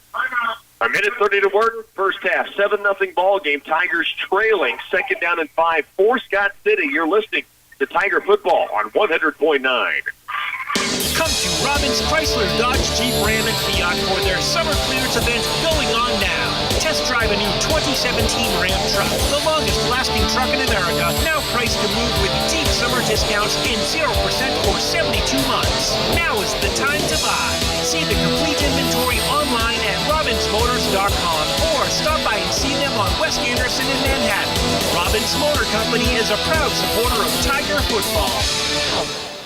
Injuries can occur at inconvenient times, but Ortho On Call is there for you. The after-hours injury clinic at the Orthopedic and Sports Medicine Center is open Monday through Friday till 8 p.m. and Saturday and Sunday till 4 p.m. They can treat broken bones, strains and sprains, as well as small cuts or wounds with no appointment necessary. Ortho On Call provides an alternative to emergency rooms and urgent care, and they accept most insurances. Located at 1600 Charles Place in Manhattan. The greatest comebacks begin here. A minute 30 remains, first half. Scott City leading the Tigers 7-0. Second down at 5. Scott City from their own 44-yard line. Here's Gooden. Pitch back to Jarrett Juergens. Cuts against the grain. Now has some open field. He is finally caught from behind by Peyton Lane, but he's going to take this to the Tiger 40-yard line. A minute 23. Clock will stop while they move the chains. Yeah, it's a big game for Scott City, and this is the turn of events we were not really wanting. We need to keep them out of the end zone here. A little over a minute to go, a minute 23. They still have 40 yards to go, but the defense needs to step up. Two receivers off to the right side. Now a little confusion by Scott City. They seem to have it together. Two wing backs. Juergens goes in motion. Pitch to that side. He is tackled. Anthony Atkinson, Eneke, a stop. 1 yard in the backfield. He caught him almost as he got the pitch. He actually did. He almost took the pitch. I mean, right. He was looking at the back, but he was in a position he was in the same position as that back was. What a great stop by Anthony. When you can stop somebody on a play like that for a yard loss in the backfield, that's a big defensive play. Second down 11, down to 38 seconds to go first half. From the gun now, Gooden back to pass it. And we've got a penalty flag, and it appears it is procedure against Scott City, which brings up now second down 16. That just saved all the listeners from having to hear me complain about them not calling that because I thought they missed it. I mean, but the guy over here... So now you give him accolades for calling it, right? Well, he might have had some help from the Tiger coaches because the only guy... I mean, it was obvious to me, but the only guy on the field that called it was the guy standing right by our coach. Now Scott City, after the penalty, will take a timeout. 25.9 seconds left in the half. Clay Center trailing 7-0. Scott City with the football, second and 16 at the Tiger 46 when we come back. Hey, Marty at Bud's Tire Service here. Let's talk about that last word, service. We aren't just a tire shop. We can help with all your mechanical needs, like new motor and or transmission installs, brakes, alternators, water pumps, struts, shocks, you name it. We can also help trick your truck or car out with new grill guards, custom wheels, lifts, and a new set of tires. We can even help you out when it's time to grill that steak with a new Green Mountain pellet grill. Call 632-2135 or stop by 410 Court Street and let us help you with any of your needs. Good luck to all the Tiger athletes. 25.9 to work first half. Tigers trailing here 7-0. It is second down 16. Scott City with the football at the Tiger 46-yard line. Scott City out of their own timeout they called back on the field. They are spreading the field. 3 receivers trip to the left side. 1 receiver off to the short side right. Gooden will go from the gun. He has 1 back beside him. That is Wyatt Hayes. Second down 16. Hayes goes out of the backfield, empty now. Gooden back to pass. Pressure coming. Steps up in the pocket. Chase from behind. Now he's going to throw it backwards. It is caught in the backfield by Hayes. He is going to be driven out of bounds. With 15 seconds left, the clock will stop. Third down and long. Hayes made one heck of a catch, or that would have been a live football for the Tigers to go after. That ball was up for grabs, really, thrown backwards by Gooden. It was really being chased by Gavin Ware and company. And that pass went backwards. Hayes made a one-handed snag, or the ball would have been live. Absolutely. I thought you and I had a chance at that ball. Third down 14. Gooden still with Hayes beside him. Now he empties the backfield. Drops back to pass. Tigers coming. Fired to the left side for Farrow. He catches, but out of bounds. Incomplete. It'll bring up a fourth down and long with 10 seconds now remaining in the half. Again, the Tigers trailing here 7-0, fourth down 14. Yeah, there's no reason for Scott City to do anything but run a play. Right. And, they don't need to punt it here. At least I don't think they do. But that was a safe pass for Scott City. It was thrown out of bounds. They did catch it 3 yards out of bounds. But, man, go back to that last play. That was a dangerous play for Scott City. That was ill-advised for any offense.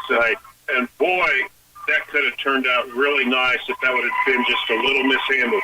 Fourth down 14. Gooden again to pass. Ball fakes. Now steps up. Hit as he releases.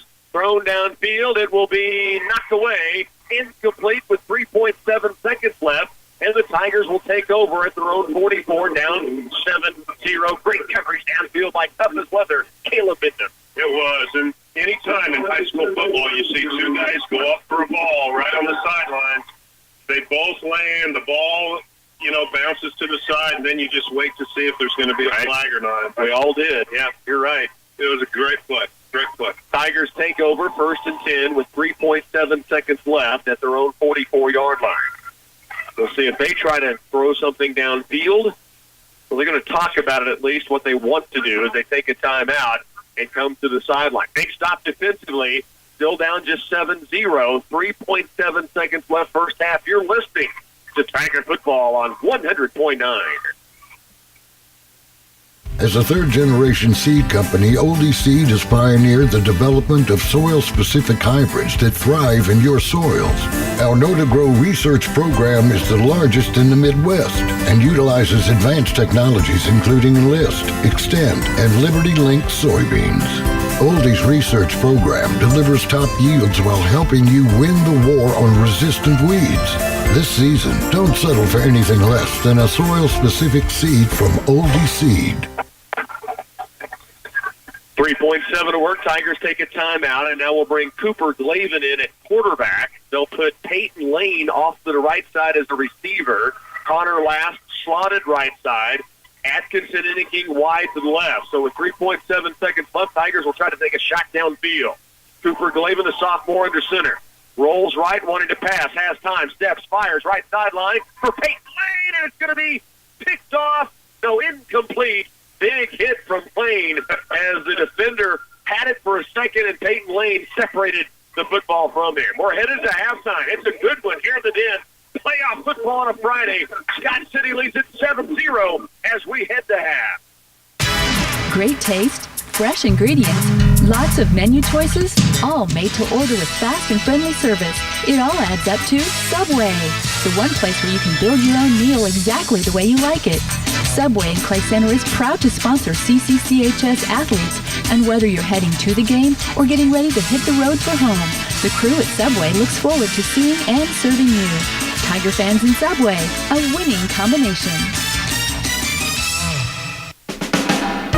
It's flu season, and the flu shot is your best bet for avoiding the most common strains of the flu. Do what you can to protect yourself and others. Flu shots are available now at Patterson's Health Mart Pharmacy.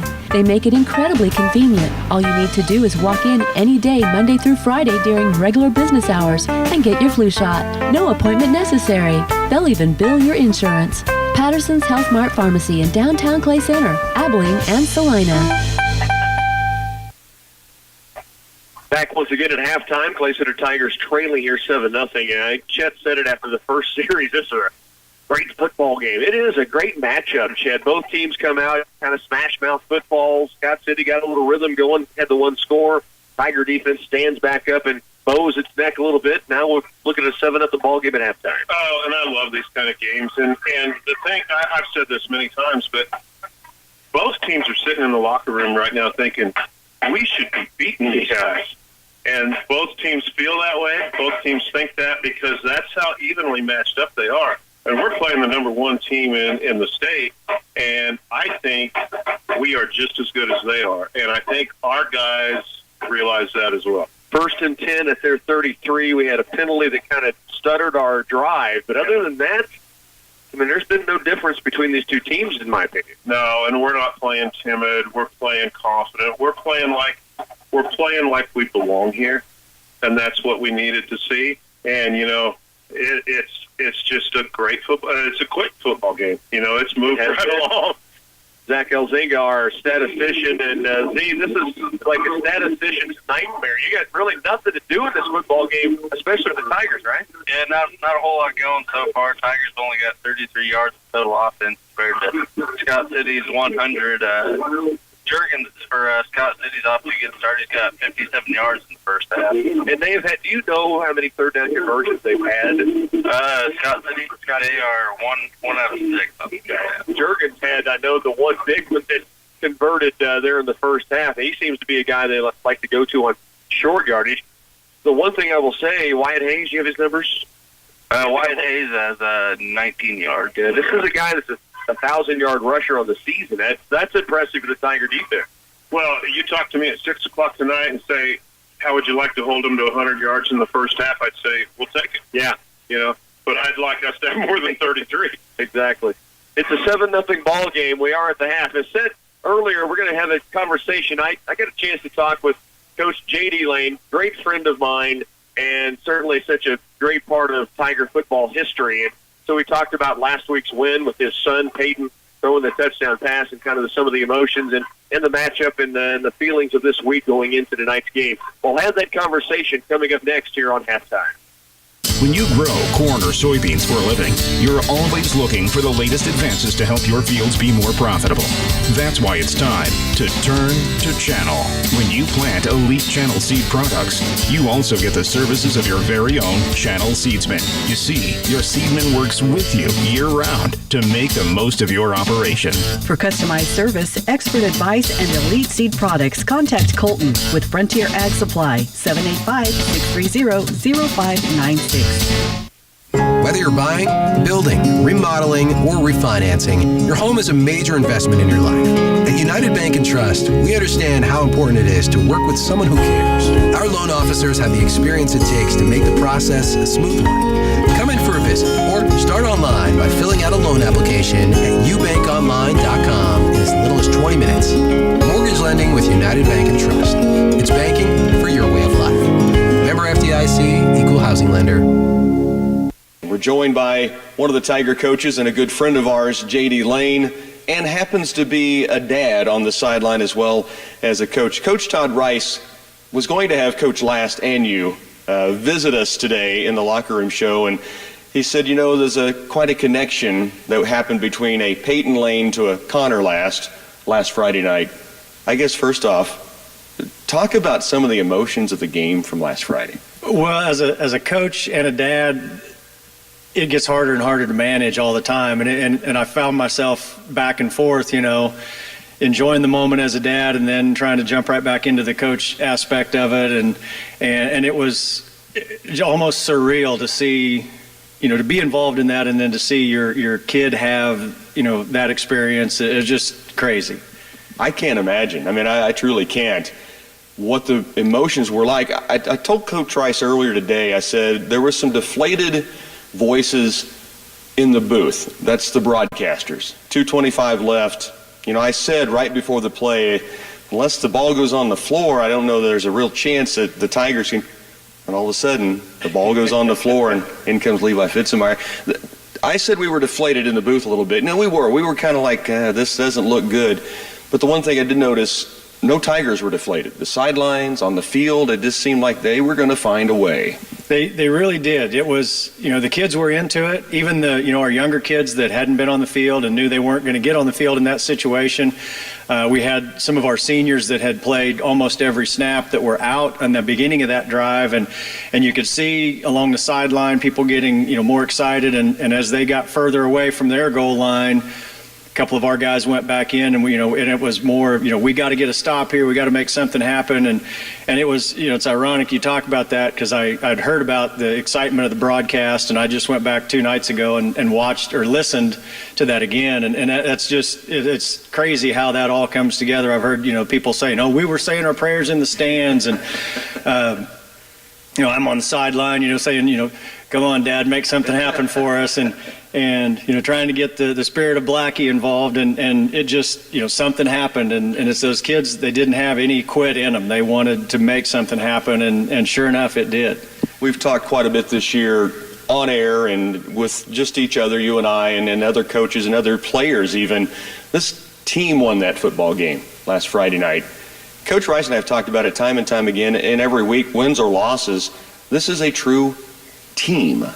It really is. We have, you know, from week to week, we have different kids that do great things for us, and it has been all year long, you know, a group effort, and yeah, we have some kids that have good stats or things that show up more on paper, but it is all about what they can get done, and it's neat to see from having coached these guys from when they were in 4th grade on up, and they've been able to do some different things, some successful, some not, you know, on the football field, and it's really neat to see all of that come together, you know, as a unit, and to bring those young kids along and bring the whole group in together. It's really been fun to be a part of.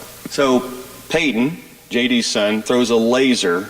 Connor Last makes the catch in the end zone. We're tied. Now you got to kick an extra point, and it's Peyton coming back out. He's been dinged up. His ankle's hurting. He's gassed. The emotions got to be going crazy. So a timeout. Coach Rice earlier said we weren't icing our own kicker. We just wanted to get everybody kind of in the right positions and in the right mindset. You were a kicker, high school and collegiately. You more nervous last Friday night than any kick you had? Yes, definitely so. Just, having been in that, I know, the mentality that it takes to be in that position and to want to be in that. As a kicker, you think, yeah, I want that. As a dad, I'm not sure I was ready for that. And, as more of a special teams guy, it is a little more nerve-wracking. But, knowing the kid that was getting ready to kick, he was ready for it. Chet Carlson said on the air he was going to tell Peyton it was the most beautiful, ugly kick he's ever seen. To be honest, though, if you go back and look at the film, if he doesn't kick it in the manner he didn't catch it clean, we know that. But for some weird reason, maybe Blackie was back there again, it got through all those hands and through the upright. It did. On game night, I just thought it was kind of an ugly kick, but a lot of times I'll say, hey, ugly but good. And going back and watching the film and seeing how close it was to getting blocked. If he kicks a perfect kick like he's been kicking, in practice and warm-ups, that gets blocked. And for whatever reason, it was flat coming out through the uprights. I think it was even under the arms of the guy that was coming in to block it, but it was good. And just to see the emotion from our kids, the just excitement and relief in some manner, it was just incredible. You mentioned relief, and Coach Rice and I talked, and I brought up 1993. We all know the story. I'd also told him maybe we'll stop talking about it now that the win has happened, but they hadn't won a playoff game since 1993. He said he didn't feel the players felt burdened, but they know what's going on, right?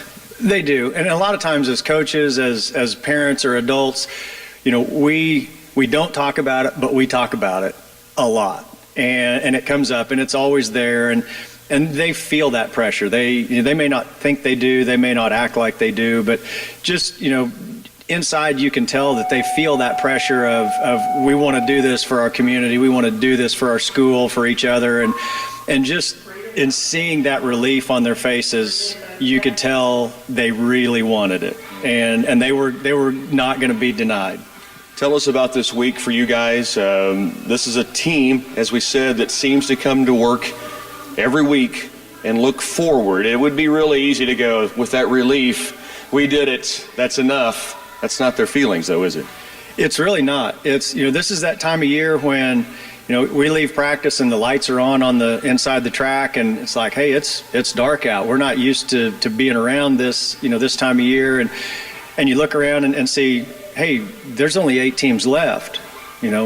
There's a couple of games and we're in the big one, and that's really what they're focused on, but they're relaxed. I mean, they're you can tell they're 16, 17, 18-year-old kids, but they are focused, and they come out and they enjoy each other, and they're looking to get some good things going this Friday night. And I know we're excited. The town's excited. The area's excited. I think it's going to be an electric atmosphere. Get out to the Den and support this team. They're a fun group to be around and a fun group to watch. Coach, I know you got to get to practice.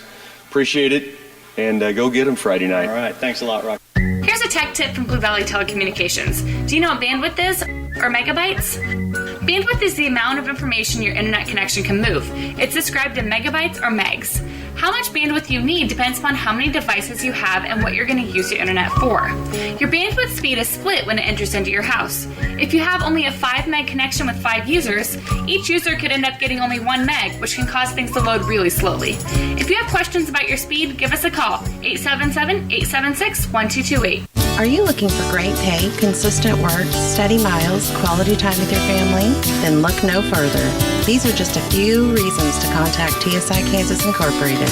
Add paid health and dental insurance, 401k, vacation and paid holidays, and you can have a great career with TSI Kansas. If you're a qualified truck driver with a Class A CDL and a minimum of 2 years over-the-road experience, we encourage you to apply at TSI Kansas Incorporated. Full and part-time over-the-road positions are available. Back again to the Den, along with our studio engineer tonight, Bernie Pantelli. We have Chet Carlson, Zach Elzing, and myself, Rocky Downing, with you on a Football Friday. So we know Z doesn't have any stats to talk about, or the lack of stats could be the story. 33 offensive yards for the Tigers in the first half, just over 100 for Scott City tonight in this first half of the game. 7-0 is your score, but there's a whole lot more to talk about than stats in this football game, don't you think? Well, there are. It's a great football game, and it's a classic so far in the first half, a classic playoff football game. I mean, you don't want a playoff game to be 40-0 unless we're ahead. You know, right. But with that said, I mean, it should be this way. There's only 8 teams left in the state in this division of football, and these are 2 of them right here. You know, but with that said, there is a stat I will go back to, if I may, for just a moment. Penalty yards, real penalty yards, and then effective penalty yards. And, you know, some of that comes into play. Lost opportunities that deflated some opportunities and drives. Now I'm going to go back to something else. We have been really good in the third quarter all season long. This team has been, and I would love to see that. We have to kick off to them to start off the second half, but we have been a strong third quarter team, and I'd like to see them come out. A couple of things I'll ask you as far as trying to read Scott City's mind. I mean, their man, Wyatt Hayes, has been held to, what was it again? 19 yards. 19 yards in the first half. The guys had 989 yards on the season coming in before this football game. Do you try to establish him, or do you realize Jarrett Juergens your guy because he's had a good first half of football? If you're Scott City, what are you trying to get done? And, of course, I haven't followed their team at all this year leading up to here, but they have a 1,000, a 900, and a 600-yard rusher. I think that they're the kind of team, I would assume, that goes with who's getting it done that night, you know, and because they've all had big nights. They've all had big games, and so they're going to go with what they can, I think, you know. The Tigers offensively, on the other hand, have struggled. What's the answer? Do you have an idea for an answer? We know we can do some things. What are your thoughts? Well, one thing that I haven't seen that I thought I would, I thought that we would be able to pass against their secondary, and we haven't tested them except in obvious passing situations. You know, and that's not where your strength's going to be if you're going to be able to capitalize on their defensive secondary. And the couple of times that we have thrown the ball in obvious passing situations, the defensive back guarding our receivers is their best receiver, right? Both times. Yeah. And so that's a little bit of a tough situation right there. But I think that we have shown some things. We have not been able to get anything going on the corners, not at all. We have been able to get a little bit between the tackles half the time, but they haven't exactly shut us down, you know, in any of those regards. All we need is just a little bit of a running play here, a running play there, and throw the ball in a not obvious passing situation, and then all of a sudden the running gets you. It's 7-0, and we're sitting here breaking down how poorly this first half has gone for the Tigers against the number 1 ranked team in Florida Division 2. Zach, in all reality, you can feel pretty good about yourself, don't you? Yeah, it's not that bad. Just keep chipping away and you can get it done. I think so, too. We had a good feeling all week about the matchups. Well, obviously, it turned out to be what we thought. Two teams that match up really well against each other. Yeah, and in playoff games, you're not normally going to run away from the other team unless you're hand over, right? You know, right? In a thing like that, you're not. It's normally going to be a close game, but the bad thing is you don't want to keep the other team around. If you have the lead, you don't want to keep the other team around with a chance. Exactly. And we've seen what happens. You know, all kinds of great things for one team can happen in that regard. This is a wonderful football game. It's just a great night for football, and I'm glad we're still playing football at this point on the calendar. Amen to that. We're 1 minute away from the second half. Tigers down 7-0 here in the day. Great matchup on a football Friday coming up next. I'm Aaron Proctor, Director of Physical Therapy at Clay County Medical Center. When you visit us, we'll take the time to do a complete evaluation and develop a customized treatment plan designed to improve your function so you can live the way you want to. We're fully equipped and continually advancing the skills of our staff to help you reach your goals. Please call our office at 785-630-2455 to find out what we can do for you. Holiday celebrations are always fun, and they're even better when you have help with the extra touches. Ray's Apple Market makes it easy on you by offering delicious deli trays with your choice of meats, cheeses and crackers, or vegetables and fruit. Sweeten up the get-together with a brownie and cookie tray, and add a touch of homemade goodness with breads and rolls from the bakery. They also have Rock House salads to complement your main course. Find everything you need for your Thanksgiving meal at Ray's Apple Market. Watching these guys get ready for the second half, both sidelines, Chad, you said this during the first half, during play. Both teams had a bounce about them. Yeah. There was never a change in that. It never diminished on either side. Energy's great. It's really good. I mean, lots of times in a big event like this, the adrenaline is so big and high at the start that you're 4 minutes into the game and you have used way too much. Neither team is diminished. They're like high-stepping horses all the time. I mean, they've really got a lot of adrenaline on both sides of the ball, and that's what it's all about. That's what it should be. Tigers had the ball to begin after Scott City had won the coin toss, then deferred. So obviously Clay Center will kick it off here in the second half. They will defend the south end zone, the Tigers, and kick toward the north. The wind really is a crosswind tonight. It's a unique breeze. Normally it's either north or south, and it has an effect on the game. There is enough breeze to have an effect on the football, but it's not really whether you're going into it one way or the other. Levi Fitzemeyer set to kick it off here as we begin the second half. The Tigers down 7-0. Final 8 teams in 4A Division II, 2 of those playing here tonight on a Football Friday. Catch back at the Faroe back at the 8-yard line, return to the right sideline. He is going to be knocked to the bounds by Wyatt Alexander. Great finish to the front against Alexander, who's a tough defender, and Faroe really put a crushing hit on the run that time. He really did, and what you're saying is he never went down. No. He just happened to go out of bounds. But, yeah, that was one of those where you make the tackle, kind of, but you pay the price for it when you do it. First down and 10, Scott City starts from their own 26-yard line. One receiver wide to the left, that is Faroe. 2 wing backs, and then Hayes behind the quarterback, Gooden. He will turn, pitch it to the left side. That's Hayes. He's running a little bit downhill, now cuts it inside. He will gain yardage out to the 35-yard line. It's a gain of 8, maybe 9 yards on the first down carry, a pitch left to their stud tailback, Wyatt Hayes. Oh, we had great coverage on that run. We just didn't close it down where we needed to there. We had all the guys in the right place. I mean, if you were to draw it out, we had them all right there. We needed to stop him about 5 yards sooner. 9-yard gain, second down 1. Good handoff, little counterplay from left to right. This is Jarek Juergens, and he has stood up and punched backwards. Peyton Lane makes the hit, then tried to strip the ball away. It is first and 10. Scott City, they move it out to their own 39-yard line. Jarek Juergens at the end of that play got folded. He got folded awkwardly backwards, and it looked like it would hurt, but he bounced right up. You know, we talked about Scott City being a blue blood program. They're always in the mix, right? They only have 7 seniors. They have a big roster and only 7 seniors. Well, they'll be better next year with a lot of underclassmen that play. Handoff underneath Novak. He has stood up and brought down after a 2-yard gain. He takes it maybe near the 42-yard line. Holden Heigl, Gavin Siebold, Garrett Craig, a whole bunch of Tigers in the middle of that line, making the stop on the senior Novak. Give him credit. If you saw the injury last week against Kingman, it didn't look like he would return. He's been able to play on both sides of football, at least a little, primarily on defense. Yeah. Great stop by the Tigers on first down there. Second down, 8 yards to go. One receiver wide to the right. That is Yeager. Tight on the left side. They clear the backfield. They pitch it right to Juergens. Heigl got a hand on him, but he gets by that. Now slips by another tackler, gets to the midfield stripe.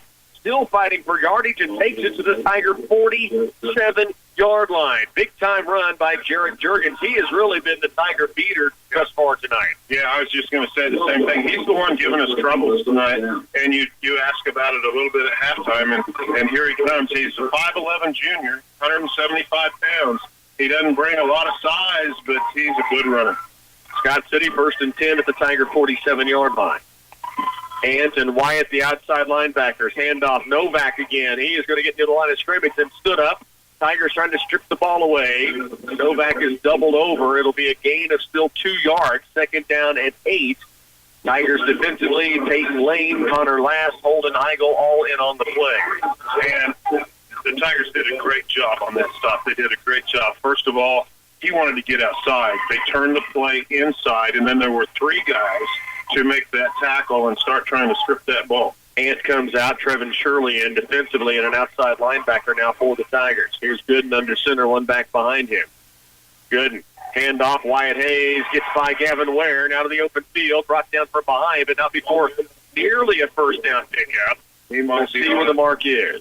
He's very, very close. Gavin Ware almost had it closed, but he was able to just sidestep it to the outside. It does pick up 8 on the play. That's a gain of 8 and a 1st and 10 for Scott City. And now with 9:16 and ticking third quarter, the Beavers have the lead 7-0, and the football at the Tiger 37-yard line.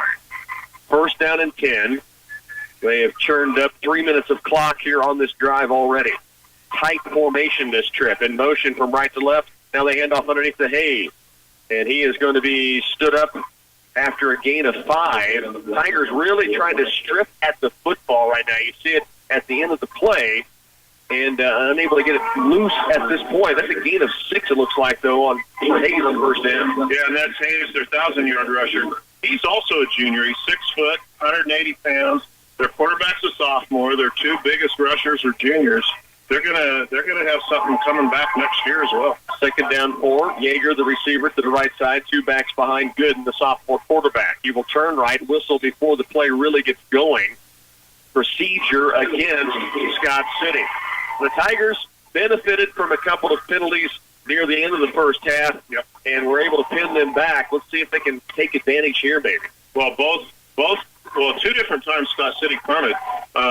They got themselves in a hole with penalties, both of those situations. Here they were second and short. Now they're second and 9. Second down 9. Football is at the Tiger 36-yard line. 8:15 to work, third quarter. Tigers trailing here 7-0. Juergens in motion. And counterplay from right to left, Novak. And the tackle made by Johnny C., but not before he gets to the 30-yard line. It brings up third down and 3, maybe 4 yards to go. And we really didn't think he'd play offense tonight. We weren't sure if he would. He's their 3rd best rusher, but he's also their Mike linebacker. And, you know, he brings a little bit more physicality to the game, and got some hard crunching yards there. And the senior, who obviously playing through some pain. 3 backs behind Gooden. Third down 4. Pitch right, Juergens, 2 blockers in front. And he now breaks the tackle to the open field, to the 15, to the 10, to the 5. And Scott City has taken it in. They have a 2-touchdown lead with 7.5 to go in this third quarter. Juergens broke 1, then broke a second, and then there was nobody else to break through. He was gone. No, the first tackle he broke got him the first down. The second tackle he broke got him the touchdown, because that was all that was left. 7:29 to work here in the third. Tigers will fall behind now 13-0. And on for the extra point is Moses Hinojos, who is they had a bobbled snap, and he was still able to punch it through last time. Snap's a good one this trip, and the kick is on its way, and plenty of leg, and it's through the upright. 14-0 now. Tigers are trailing by 2 scores. 7.5 to go. We're in the third. They'll have the football back when we return. Crop Production Service is constantly looking for ways to help your bottom line grow. And with the Loveland products available, you'll get the results you want. From seed treatment and plant nutrition to fertilizer and crop protection, Crop Production Service offers top-of-the-line solutions to grow your crops, your bottom line, and your operation. Connect with your local CPS expert and experience the innovative products from Loveland. Crop Production Service, here to help you grow. Ho, ho, ho! It's Jolly St. Todd from Wall's True Value. Hey, we've got to make room for Christmas decorations and merchandise because, well, Corley and Terry say so. So we need to sell a bunch of appliances. Get washers with agitators starting at $265, matching dryers at $250, smooth top electric ranges starting at $300. Hey, if you have rentals or you want high-end appliances, we have a huge selection to pick from at Wall's True Value in beautiful downtown Clay Center, open 7 days a week for you. Tigers fall behind by 2 scores, 14-0. 7.5 to work in this third quarter. They'll have the football for the first time in the second half, down 14-0. High kick, angle toward the hash mark. It's taken by Atkinson Inniking, and he's dropped immediately at the 27-yard line. Great open field tackle, downfield by Wyatt Hayes. High kick, so almost like a punt. Anthony had to wait for it to come down. Yeah, and that's the same area that they kicked the last kickoff. Their first kickoff, they just put it deep and down the middle. the last two kickoffs they put over there on that wing, they gave up some yardage, but they make the tackle about as soon as we touch the ball. Tigers start at their own 28-yard line. 1st and 10, down 14-0, about the midway point of this third period. Lane under center. Handoff right side. Levi Fitzenmeyer trying to fall forward, but he's pulled backward. He maybe picks up 2. 2nd down at 8. We saw Levi getting taped up in his left ankle on the sideline, and they were taping it really, really tight. Yeah, he's got a roll of tape on that left ankle, and then that big ankle brace on top of the tape, and then his shoe. And he's been playing with pain all year long. With stuff. 2nd down, 8 yards to go after the 2-yard pickup. Tigers down 14-0. Lane under center. He will hand it off underneath again, and finding some room is Levi Fitzenmeyer. First down yardage across the 40-yard line. Like a bullet, the big bull shoots forward to the 41. Slow to get up, and you can tell it's very ginger on that left leg, but what a run on first down behind the electric company, making some room for him on the left side of the line. Great blocking up front for Levi Fitzenmeyer. He had 10 yards before anybody knew what was going on, but when he was tackled, his legs were really wrapped up and twisted, and that doesn't help with that end. In motion, Minden, they'll pitch it left side. Caleb is trying to get to the corner, has a couple of blockers on the sideline, and knocked out of bounds. He gains about 4. He was about to go down, and the defender came and really finished off strong up top around the shoulder pad. Caleb, tough as leather, back and ready to go. No doubt he did gain 5 on the play, actually. Caleb Minden had run out of field, and he was over there by the sideline. He pulled up on his feet a little bit, kind of waiting for a block, and he got trucked right over the top. Tigers at their own 42. 2nd down, trailing by 2 scores. Here's Peyton Lane rolling right now. The ball is loose. He tried to pitch it late. Now it's a mad scramble to see who comes up with the football. The official marking 3rd down, so the Tigers do get it back, and that is a big-time break. Lane tried to pitch it. I think he was hit as he tried to reach out to pitch. The ball went loose and then banked off of one player, ended up in a scrum in the middle. The Tigers do have it, but now 3rd down long. The White Hat threw his beanbag in there because that ball, was loose, and he just kind of threw it up in the middle of everything else going on. And I thought that was something else at first. 3rd down 9. Tigers back now at their own 41. Lane rolling left, wanting to pass. Ball fakes. Now stands, fires way downfield. Ball up for grabs, and Thoreau on defense, and ran out of real estate to the sideline, and it brings up a 4th down. The Tigers will have to punt it away. Peyton rolling to his left that time, and he had pressure on him. He had to buy another half second to get his plant foot back there so he could launch that ball as far as he could. It went on out of bounds, but nobody was going to catch it except Anthony, and then it just sailed out of bounds. Connor Last will stand at his own 30 to punt it. Snap a little to his left. Now he steps into one. Good. Jurgens is going to let it bounce. Now it rolls to the 10. He picks it up at the 5-yard line. Starts the return. Stutter steps. And now is going to be taken down. Good open field play with the Tigers that time. Downfield, that is Gunny Mullen, the freshman who made the stop after Jurgens tried to dance his way out of trouble. And Scott City will start from their own 14-yard line, 1st and 10. Gunny Mullen's been in on a lot of special teams plays throughout the season on kick and punt return and different things like that. That time, great coverage on punt coverage, and there were a lot of Tigers down there. And it was, this is what we want to do. We want to have them with the ball on this end of the field. We want to get the defense going, get a stop, and have some decent field position. Something big for the Tiger defense. 1st and 10. Scott City starts at their own 14-yard line. 5:20 to work, 3rd quarter. Handoff underneath, and a short yardage play by Hayes does take it out near the 20.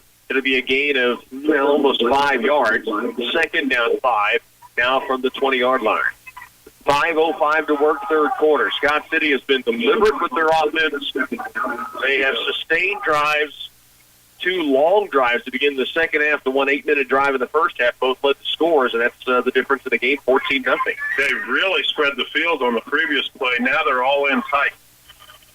2nd down, they call it 4. Good.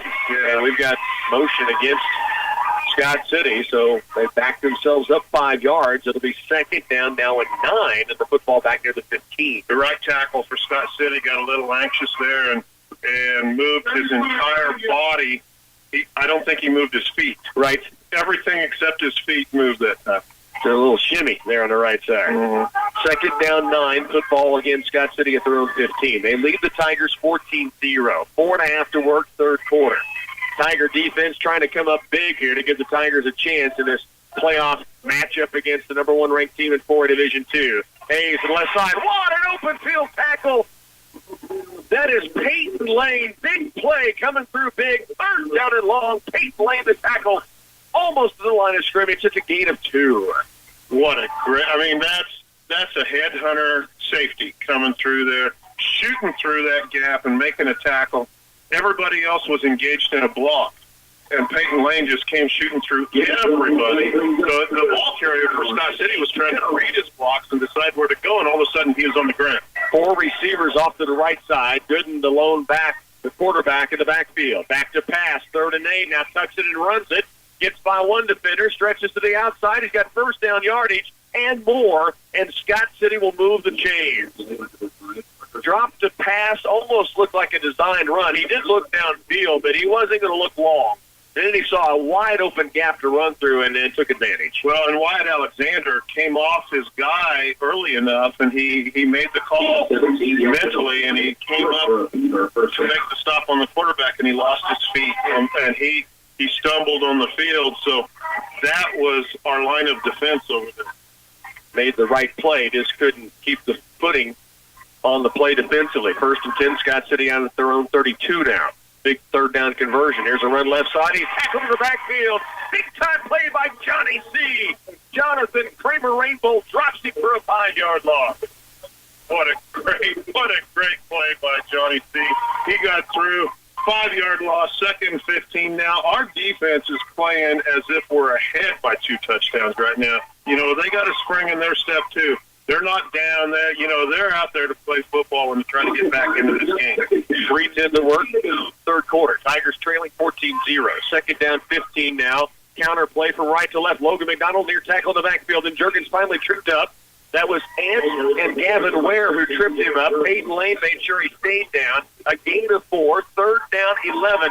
Another 3rd down and long now for the Tiger defense to make a play. Yeah, and you know, you got to cash in on these opportunities. Get that ball back. This is our chance to do that. And here they are. They're on the 31, 32-yard line, and this is where we need to get that ball. Scott City, their own 32. 3rd down, 12 to go. Gooden. Long count. Fakes it, wants to pass it, pressure coming, fires it up for grabs down to the sideline right. It is going to be caught. Knocked out of bounds for Rowe. He makes the catch. Caleb Bendham knocks him out of bounds, but nobody was there on a high pass to get over and get in Rowe's face. It seemed like that ball was in the air forever, and he was able to get under it over here, pull the pass in, convert the first down, and their quarterback, as soon as he released that ball, he was clocked. I mean, we had some pressure on him, so it was just a fraction of a second here and a fraction of a second there. 2 guys for the Tigers were closing in and just could not get there in time. The pass completion puts the football now at the midfield strike. Pitch right to Hayes. He is covered up and then squirts forward again. And had him, Gavin Ware had him, but he just kind of staggered ahead for a 2-yard gain. It could have been a loss of 2. Still a good defensive play with the Tigers, but Wyatt Hayes impressive. Oh, he is. And where he got his 2-yard gain was not where he intended to run. Yeah. He was headed somewhere else. And between Ware and whoever over there, they changed his route. But pretty good defense by the Tigers. Down to 1:30 left in this third quarter. It is 2nd down, 8. Football is at the Tigers' 47-yard line. Long snap count again. To pass. Good. Fires left side. Has a receiver. Pass is going to be caught by Valgamore, and he's going to be knocked out of bounds by Caleb Bendham. And Scott City, give them some credit, not playing like they've got a 2-touchdown lead yet. They're throwing the ball around now. Yeah, they're throwing the ball, and everything's going to the left, you know, which is surprising us a little bit, too. And they're not even looking the other direction right now. Valgamore that time with the catch out in the flat left side. 1st and 10 now. Scott City at the Tiger 20. 9-yard line. 1:13 left in the third. Play Center trailing 14-0. It was 7-0 at halftime. Now Scott City with 14-0 and driving in. Hayes right side. Cuts back in low. Dawson Humphrey, good tackle, but Hayes will take it for a 7-yard gain. Dawson Humphrey makes the play, but it's a second down 3. And Scott City's kind of settling in a little bit on their offense on this particular offensive drive. And there were 2 times that we had them with third and pretty long and on the right end of the field. And the Tigers here need to now bow their back a little bit, try to keep them out of the end zone. A gain of 7 officially. 2 receivers left. That's Juergens and Perot. Novak to the right side. Good. Hand off to Hayes underneath through the middle. He's breaking to the 10-yard line, now to the 5. The Tigers bring him down near the goal line. They'll mark him short of the touchdown. It's first and goal. Scott City now to the Tiger 2 with 28 seconds to go in this third period. There was some really good blocking by Scott City that time, but it was not getting our guys on the ground. It was just getting in their way. We had guys trying to get to him, and they just did an effective job of being in our way, and we couldn't get over there. And it was like as they're running full speed down the field. First and goal, Scott City at the Tiger 2. Hand off right side. Hayes dances and moves forward and pushes forward and has a touchdown in for Scott City. They've gone up now by 3 scores. 8 seconds left to go here in the third period. 14-0, now 20-0 after the touchdown by Hayes. And there were some, you said it best, Chad, 2 or 3 times the Tigers had it in third and long situation and a chance to make a play, and Scott City made the play. Well, and they put together a long drive there. We had good coverage on a punt. We had them backed up a little bit on the field, and they just kind of marched it down the field there, mixing up pass and run. And the extra point on its way and through. That is 39 of 43 on the season now for Moses. Well, he can kick it. 8 seconds left, third quarter. Tigers trailing 21-0. Do they have another miracle in the bag? We'll find out. A lot of football will be played, but down 21-0 nearing the end of the third.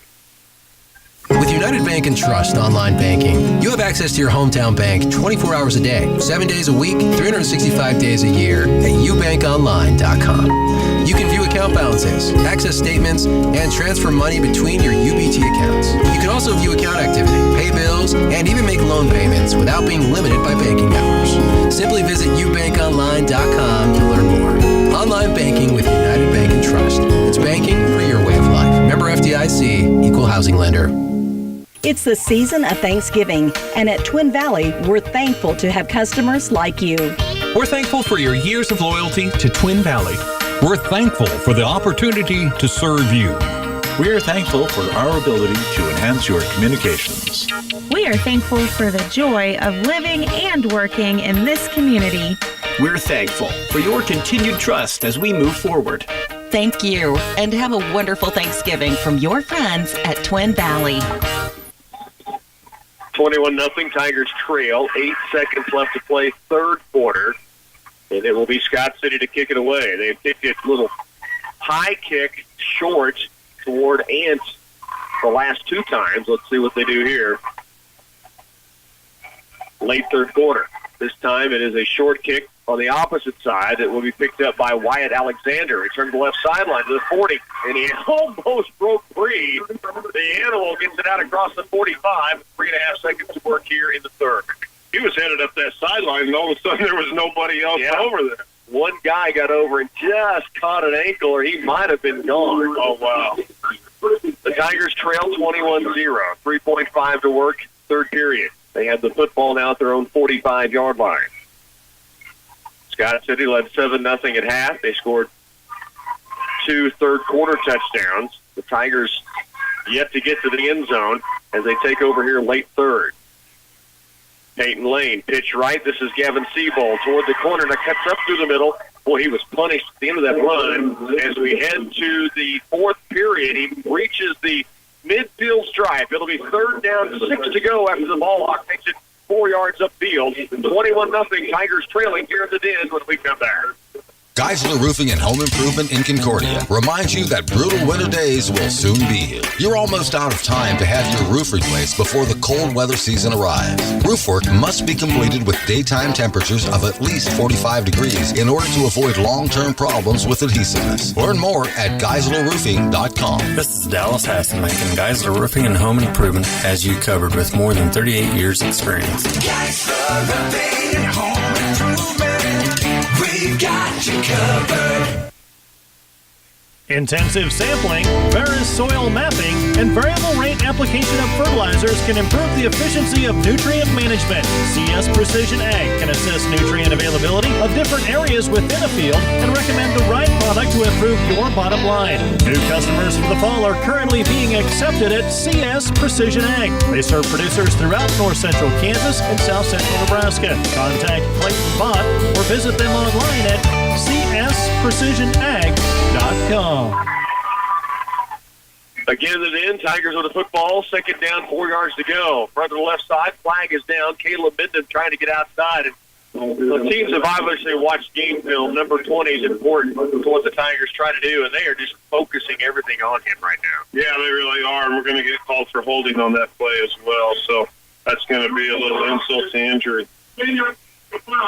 So it is a holding call, and it will be in the backfield. So it'll be second down and long as the football's moved back now to the Tiger 39-yard line. They had reached into or right to the midfield stripe, and now second down and 15 from their own 39. Tigers trailing 21-0, just underway here in this fourth quarter of action. Peyton Lane has Ant left, short side of the field. Wyatt Alexander tight on the right side. Lane, handoff underneath. Levi Fitzenmeyer carries the defender out near the 45-yard line. A gain of 6 brings up third down and long.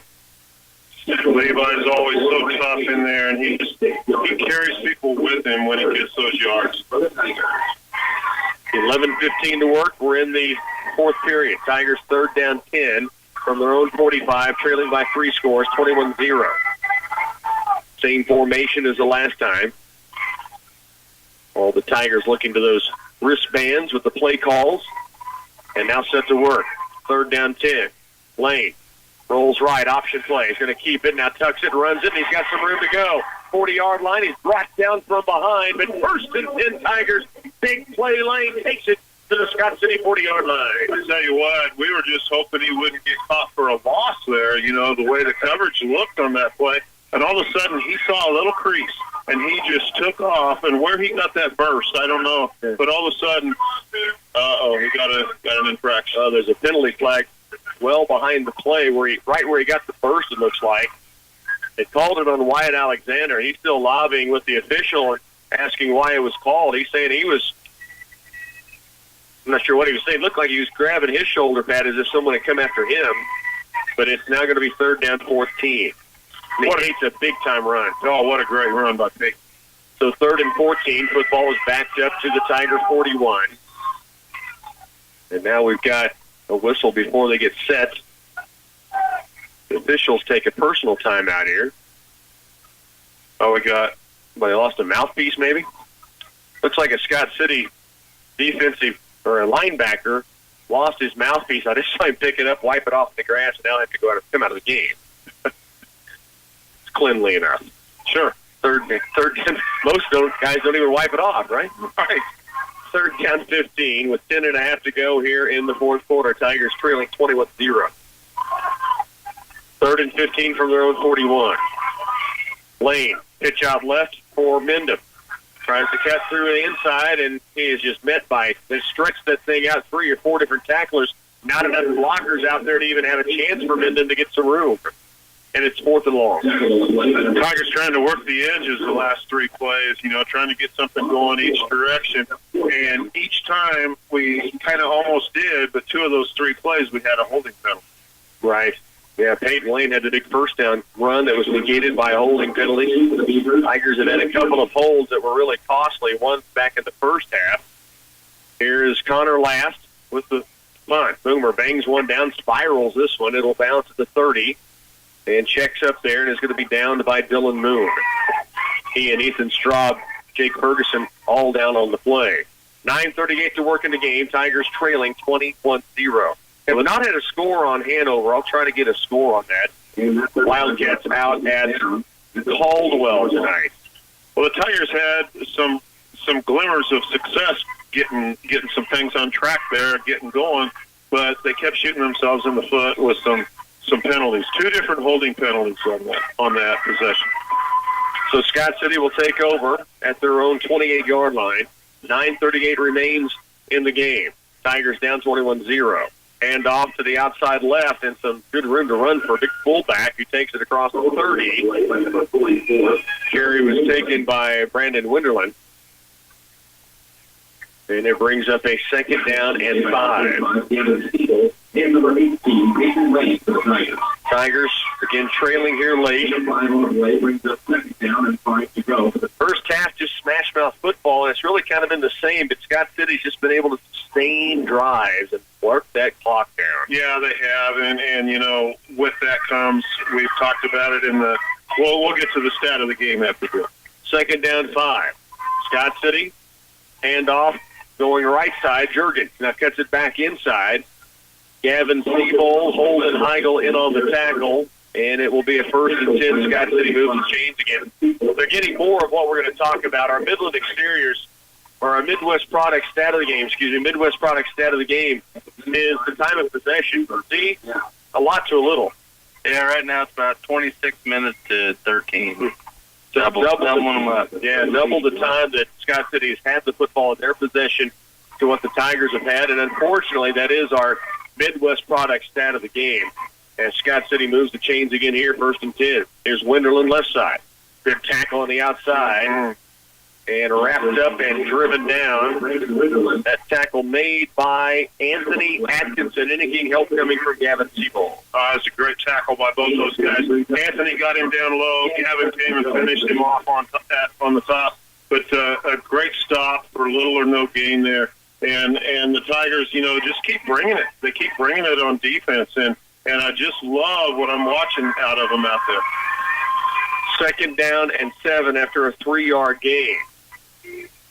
7:53 to work here in the ball game. Tigers trailing by 3 scores. Handoff underneath this time, Hayes. And he will get brought down by Gavin Ware and Gavin Siebold. It will be a gain of another 3. 3rd down, still 4 yards to go. Scott City's not bringing anything flashy tonight. You know, no big glitter, no big flash, no big razzle dazzle. Really, no big plays. But they have really good players, and they're just sticking to the running game right now. 3rd down, 4 to go. Clock still ticking with 7:20 to work. Scott City pitch right for Novak. He'll cut against the grain and snowed under. Cooper Glavin with a big-time hit underneath. In correction, they say Jarrett Jurgens with the carry this time. 4th down, a yard to go. Scott City from their own 48-yard line appears to be bringing in the punting unit. Well, we'll see. Perot, their punter, and it does look like he is in 2 punts. Good, and the quarterback is staying in the huddle, but he also is in their punt formation. They will line up to go for it. 4th down and a yard to go. And they will go for it. Hit in the backfield, Gavin Ware, the beast, knocks down Jarrett Jurgens 2 yards deep in the backfield. The Tigers will take over on downs. The Hundley's Garage big hit of the game. There's no doubt, is there? Nope. Gavin Ware shoots through and in beast mode makes the tackle for a loss. Big time hit, Gavin Ware. It's on the board. It's official. I didn't even hesitate on that one. What a great stop by Gavin Ware. He got back into that backfield, made a great hit, and you have to. 4th down, 1 to go. He dropped him for a 2-yard loss. Hundley's Garage big hitter award. Gavin Ware, the big hit in the backfield. Tigers take over. Rolling right to pass. Lane sets, fires downfield for Connor Last. The catch is caught. He is gone. Touchdown, Tigers. Touchdown. Play center, Tigers. Peyton Lane to Connor Last. They hook up for the 2nd week in a row. Connor Last, Boomer, his 2nd touchdown in his career, and it cuts it to a 2-touchdown lead. 44 yards on the play. 1 play on that drive. 44 yards to Connor Last, and then we saw Boomer's speed. Ooh, left him. downfield, and now Peyton Lane on for the extra point, and all of a sudden 6:25 to go. Is there another miracle in the bag for the Tigers? 44-yard strike, Peyton Lane to Connor Last. Here's the extra point try. The kick boomed through there by Lane. It's good. 21-7, 6:25 to go. Is there time? We'll find out. Tiger football will continue after this. Hey, Marty at Bud's Tire Service here. Let's talk about that last word, service. We aren't just a tire shop. We can help with all your mechanical needs, like new motor and or transmission installs, brakes, alternators, water pumps, struts, shocks, you name it. We can also help trick your truck or car out with new grill guards, custom wheels, lifts, and a new set of tires. We can even help you out when it's time to grill that steak with a new Green Mountain pellet grill. Call 632-2135 or stop by 410 Court Street and let us help you with any of your needs. Good luck to all the Tiger athletes. Come to Robbins Chrysler Dodge Jeep Ram and Fiat for their summer clearance event going on now. Test drive a new 2017 Ram truck, the longest lasting truck in America, now priced to move with deep summer discounts and 0% for 72 months. Now is the time to buy. See the complete inventory online at robbinsmotors.com or stop by and see them on West Anderson in Manhattan. Robbins Motor Company is a proud supporter of Tiger football. Peyton Lane hits Connor Last 44 yards to pay dirt. The Tigers now down by 14 with 6:25 to work in this ball game. What a great pass by Peyton Lane. He rifled that thing downfield. Connor Last didn't really break stride, and then he turned it on. Here's the onside kick. It'll be recovered by Novak at the midfield stripe. Tigers come out. Levi Fitzenmeyer knocked it into the turf. It did get a bounce, but Novak was right there to scoop it up. Scott City will take over at the midfield line. Well, they were ready for the onside kick, but that doesn't always matter. Right. You don't know what's going to happen when that ball starts hitting the ground. That time it worked out well for Scott City. He was able to cover it up with no problem. There was a little heat on that, and that's what you need sometimes on those onside kicks. Scott City at the 50-yard line, leading 21-7. The Tigers get their first score here. There's 6:35 left to go in the ball game. Gooden under center. He will hand it off left side, Novak. And the senior takes it to the 45-yard line. Snowed under there by Cooper Glavin. Good tackle in the open field, but it is a gain of 6. 6:10 to work. Clock ticking. And obviously, Scott City will try to wind it down as best they can. Glavin comes out. Jake Ferguson in now at safety for the Tigers. Yeah, I don't expect them to do much other than run here. But they go back and forth on spreading the field and bringing it in tight. Right now they're spread wide. 2nd down 5. Hayes alone back behind Gooden. They'll hand it off to him. He's crunched in the backfield. Johnny C again. Kramer Rainbow kind of blew it up, and Ware and Lane finished it off. It's 3rd down and 6 yards to go. It's a loss of 1. And we haven't seen that tonight. He totally blew up the center. He just blew up the center, and they almost didn't make the connection in the backfield. And he blew him backwards, and all of a sudden it's a drop for a loss back there. We had great pursuit. 3rd down, 7 yards now to go. A timeout on the field. We'll break here as well. You're listening to Tiger Football on KCLY. Clay Center Tiger Football on KCLY is brought to you in part by Wilbur Ellis Reseed and Feed, Union State Bank, TSI Kansas Incorporated Clay Center, by Central Valley Ag, Walsh to Value Appliance and Lumber, Orthopedic and Sports Medicine Center at Manhattan, Crop Production Service at Clay Center, by Twin Valley, Midwest Regional Agency Jim Beerham, Subway of Clay Center, and Bud's Tire Service. Clay Center Tigers trailing here in the 4th, but they've got some excitement in their crowd that's been waiting to get something going here tonight, Jared. Yeah, and we need to make a big stop here. It's third and long, 3rd and 7. And, we need to make a stop here to where they don't think about doing anything except punt. We can't give them a temptation of 4th and short. 3rd down, 7 to go. Scott City at the Tiger 47. They throw it a little, almost a lateral left. It's caught by Juergens. 1st down and 10, upended by Jake Ferguson. Gutsy play. Gooden threw that in. Looked again like it was a backward pass. Juergens got in the backfield, and it had some room to run on the sideline. Well, I'm telling you what, that is gutsy, and I'm amazed that they threw that. But but the last time was definitely a lateral. That was extremely close to being lateral. Yeah, I would agree. So now you're looking at 5:23, and the clock goes back into motion with the Tigers trailing here in a 21-7 ball game. And off right side. This will be Juergens. There's a penalty flag in the backfield. Tigers, Jake Ferguson, Anthony Atkinson, anything make the stop. Let's see what the penalty flag is. It looks like it would be behind the play, which would be a hold against Scott City, and it is. We have one scoring for you. Smoky Valley trailing Holcomb. This is, don't have a quarter, but it's Holcomb 26, Smoky Valley 0. Oh, wow. So Holcomb over Smoky Valley 26-0. That has to be a second-half score. I've yet to get a Hanover score at this point, but we'll continue to look for that. And a year ago, it was Holcomb that knocked Scott City out. First round at Scott City, yeah. So Scott City hoping to get back and have a chance to play as the Tigers hoping to pull off a miracle again. First down, 21 to go for Scott City after the holding call. Counter play underneath. Novak is punched backward by Holden Heigl. What a hit up near the line of scrimmage. Big-time play by Match Points. Our 5 Creek Automotive spotlight play of the game. Holden Heigl, a punch on the tackle in the backfield. Drops him for a loss. Match Point makes the hit. Big-time play. Our 5 Creek Automotive spotlight play of the game. I mean, keep it nowhere. You can't make a bigger defensive hit than that. It's not possible. You can make as big. You just can't make a bigger defensive hit than that. And then he just took him up and took him down. The hit was dynamite. The form was just as good. That's even more important.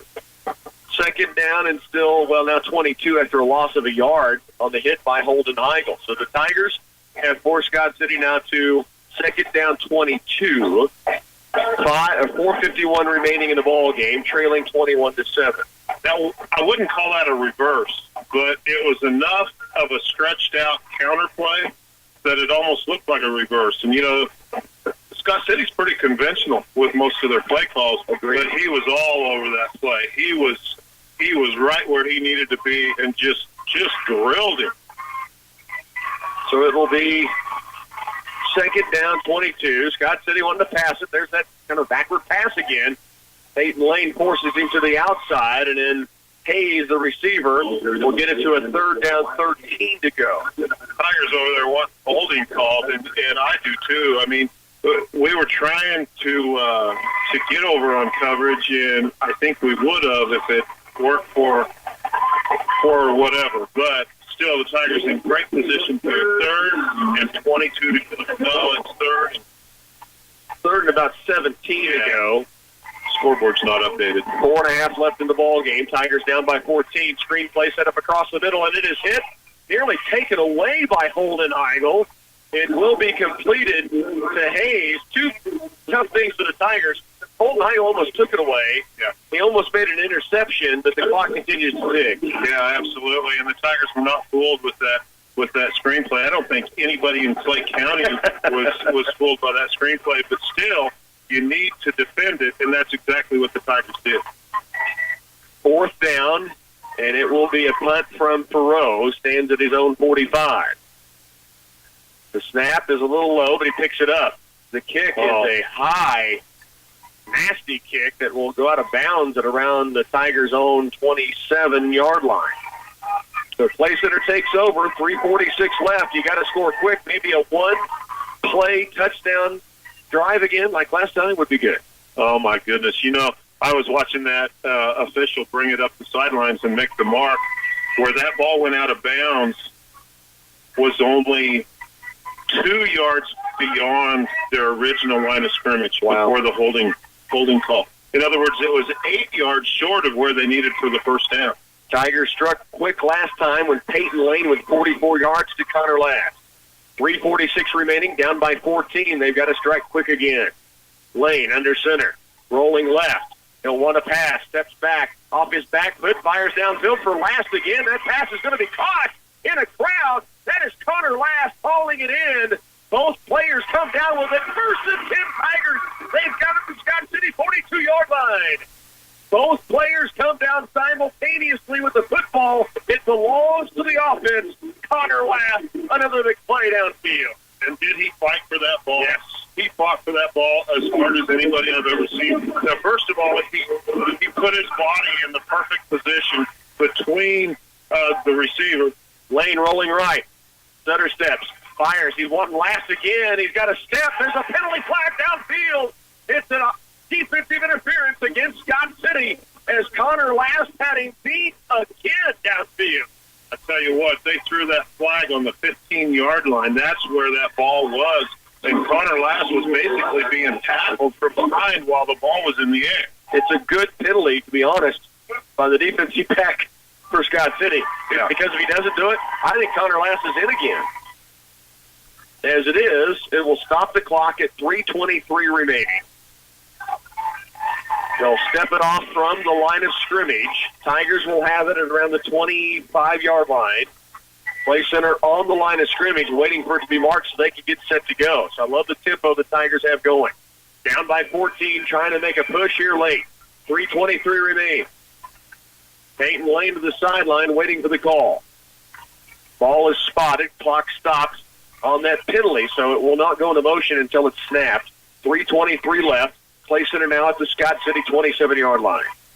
Peyton Lane under center. In motion, Mendham. Handoff, no, it's Lane keeping it himself. Now breaking outside, a penalty flag. Well, this came really late in the play. Yeah, it did. Procedure. But it's procedure against the Tigers. It was an awkward procedure call. Yeah. So 5 yards back. First down, 15. Tigers now at the 32 of Scott City. And with that, I was getting concerned about the play clock. We snapped that ball on about 3 on the play clock. 3:20 left in the game. Tigers down by 14. Lane rolls left, look at the pass. Dan fires sideline left for the Ant-Man. Just too tall for Anthony to go get. It'll be second down, 15 to go. And that's the way you want to throw it for Anthony. You want to make it so only he can catch it. And he can get pretty high in the air. He couldn't get high enough for that pass, though. He can sky, though, that's for sure. Second down, 15. Football at the Scott City 32-yard line. Tigers spreading the field. Wyatt Alexander goes wide right. Connor Lass, Atkinson inking off to the left side. Levi Fitzenmeyer is the one back behind Peyton Lane. Second down, 15, but 3:15 to go here in this fourth quarter. I like this over here. Lass and Ant, Chet looking at both off to the wide side of the field. Lane looking that direction. Now fires. It is going to be caught by Lass at the 20 and staggers forward short of the first down. But it brings up third and short, and Connor Lass is having a game. He really is. He's having a great game right here. And what happened is the receivers were able to play off of each other a little bit over here. Peyton Lane had like 0 time, but he still completed that ball. Third down short, clock ticking at 2:50. Tigers only have one timeout remaining. Lane, back to pass on third and short. Fires down to the end zone. He's got Connor Lass again. Pass is caught. Touchdown, Tigers. Touchdown, Play Center Tigers. Boomer, another TD, his third of the season, the second tonight, and Play Center's right back within one score. He's kind of on a roll. He's on a roll right now. 2:38 remain. With the extra point, should they make it, it cuts it to 7. Even if they miss, they're within a score and a 2-point conversion. 21-13. The extra point try coming from Peyton Lane. Snap is there. The hold is down. They are all over it, though. They will block it. That was Novak who got through. But the Tigers have made this a ball game. 2:38 left. 21-13. Tigers trail by 8. 2:38 remains in this ball game. Take action now for a successful crop next year. At Wilbur Ellis and Reed Seed and Feed, we're ready to help you plan for next season's weed control, moisture conservation, and fertilizer needs. For your plan, we'll utilize soil testing and variable seeding rates to come up with site-specific fertilizer and seed systems. Now is a good time to establish your fertilizer and chemical program for productive crops in 2018. Wilbur Ellis and Reed Seed and Feed, we offer customized solutions to help your crops thrive. Hi, this is Maribeth Connor. Holiday gift giving can cause a big strain on your wallet. The Citizens National Bank has a whole new way to jumpstart on budgeting for next Christmas or any other special occasion that is in your future. The Citizens National Bank introduces its Reloadable Card. You tell us how much you want to save, and we'll set up regular transfers from your checking account to the reloadable card. It's that simple. Learn more about the reloadable card at the Citizens National Bank, downtown Clay Center, member FDIC. Well, Chet, you said it. Connor Last on a roll. The last three scores, you pointed it out during the break. The last three scores for the Tigers dating back to last week. Peyton Lane to Connor Last through the year. Absolutely. 12 seconds to go in the game last week was the first of those three touchdown catches. Well, here comes the onside kick, the all-important Levi Fitzemeyer. On the ground, it bounces right to Novak, and that will give Scott City the football at their own 49-yard line. 2:38 left. Novak taking offense to the fact that Caleb Mindham came in and tried to hit him as he scooped the ball up. So Scott City has it. Tigers with only one timeout remaining. They're just going to try to run the clock out here, Chet. And unless they put the ball on the floor, something crazy happens, and then it's their ball game to win right now. Stranger things have happened. 1st and 10 from their own 49. And off to Novak, the senior, left side. He will take it to the Tiger 45-yard line. Gain 6 or 7. Tigers, of course, trying to strip at the football. And the clock now ticks inside of 2.5 minutes. Now, of course, there's no superstitions in sports, but I thought if we both kept saying the same things we were saying a week ago, maybe the same thing would happen. This is the exact spot the Tigers were at. About 10 seconds shy of where they were last week. There's 2:10 left. 2nd down 4. Scott City just winding clock down with the 8-point lead. Exactly. They have to turn it over. The Tigers have a chance. Hand off underneath to Hayes. He will dig forward and will be short of the first down. 3rd down, a couple to go, 1:50 left. When we stop here, the Tigers do have one timeout left. They're going to try to get him to 4th down and then get the timeout and see if they can save themselves a possession or two to get it down the field. 3rd down 2. It's like deja vu all over again. 1:30 left in the game. Tigers trail by 8.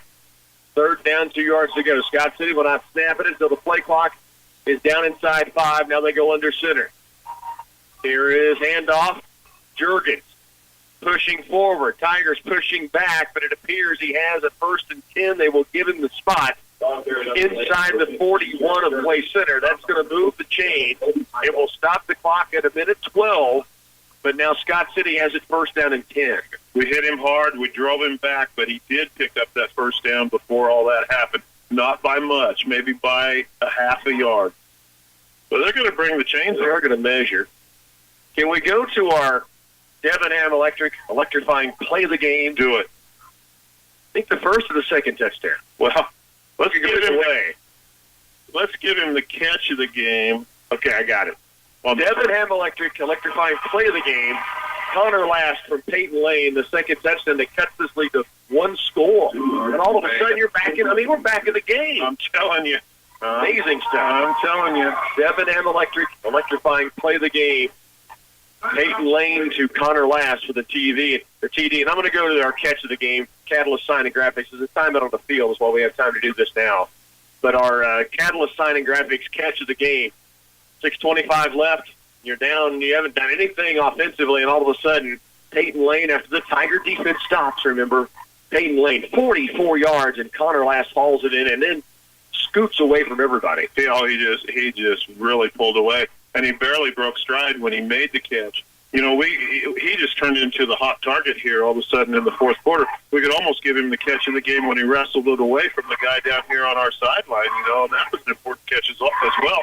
But Connor Last has just been going crazy, and Peyton Lane is making good passes on those balls as well. But the whole everybody in an orange jersey down here is just jacked up and trying to pull something out. We need like Al Michaels up there. Do you believe it? Do you believe in miracles? It was just his birthday this week. I read it on the air, so I heard you. We have some crazy things happen. It has been done before. 1st down and 10, Scott City at the 42. They're obviously just going to hand it off and run the football. Here's Novak, left side. And he will take it to the 25. Hangs onto the football. That gets it down to 1:05 now left. And he gains 5 on the play. Second down 5. Football is to the Tiger 36. A lot of heart. What a battle.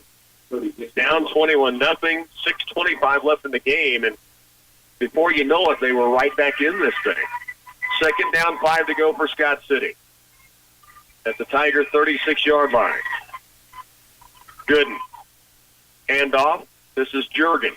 And he will take it down, looks like for a first down carry, very close to the 30. Yeah, and if this is 1st and 10, the Tigers with no timeout thinking now go to a knee with the new set of downs. Yep, they're moving the chains. And it is 1st and 10 and the 30. Clock goes back into motion. 23 on the game clock, 14 on the play clock, and one more snap here for Scott City, and they'll be able to advance and get their shot at Holcomb as they lost it into the first round last year. They do take a knee. Do we have procedure? That is the ball game. Final snap ends it. What an amazing battle. You couldn't ask for more heart from the team you saw from the Tigers the last 2 weeks. I have never seen more heart from a team 2 weeks in a row than what we've just seen, and it's been so fun to watch. You know, they came out jacked up on the first play of the game, and they are jacked up on the final play of the game, and they never quit ever in between. They just brought it. Yeah, amazing group to see them do what they did again tonight, even in the losing effort. It's a 21-13 final. Scott City advances. The Tigers will finish the year at 7-4. Stay with us. Our postgame will be on the way in just a moment.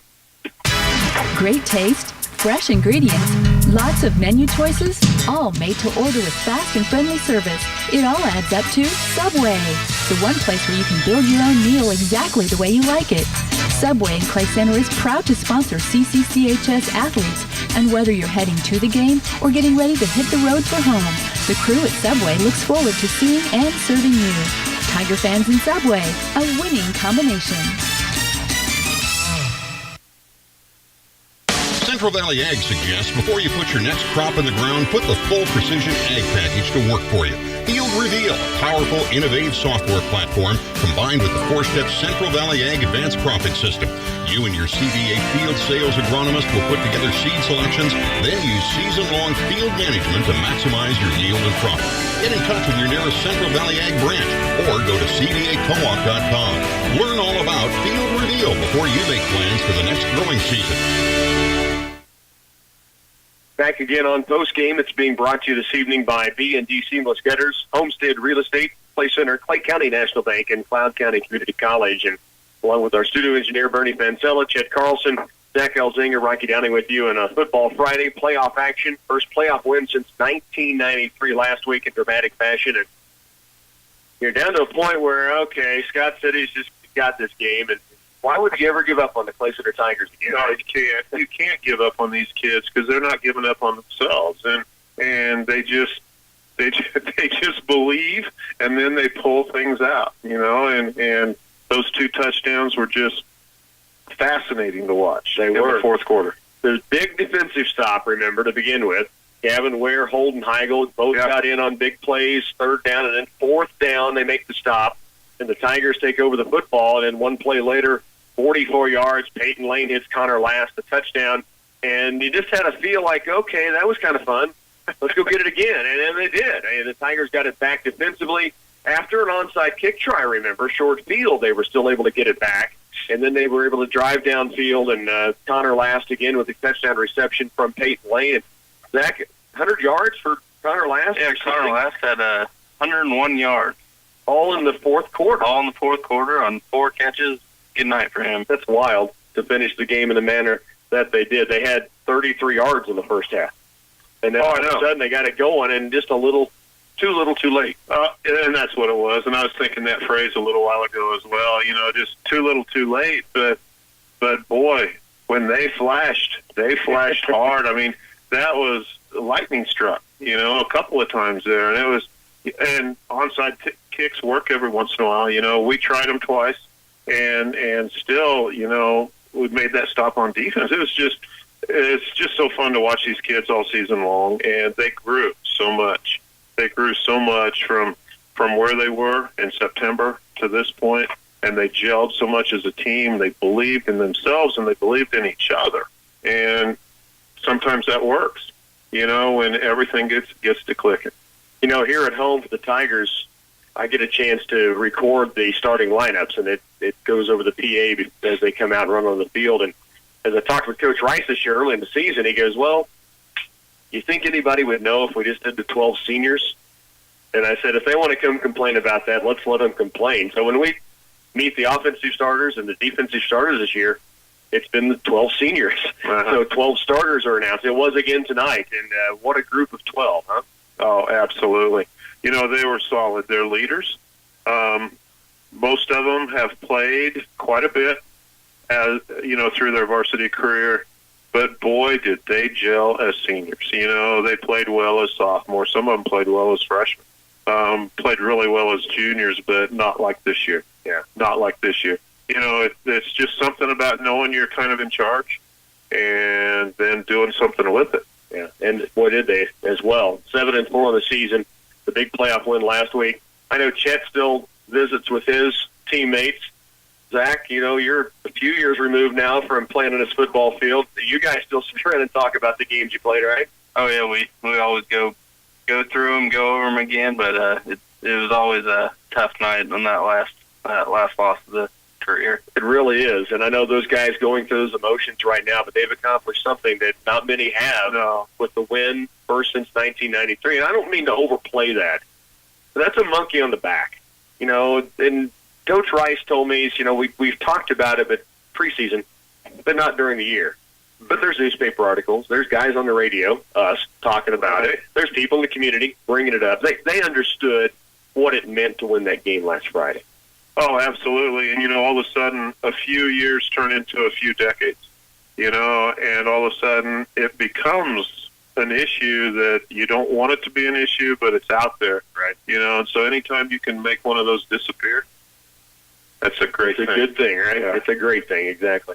Fun year for this Tiger football team. Wyatt Alexander, Connor Last, Anthony Atkinson-Inniking, Peyton Lane, Caleb Mindham, Levi Fitzenmeyer, Gavin Siebold, Gavin Ware, Garrett Craig, Cody Carlson, Holden Heigl, Jonathan Kramer-Rainbolt.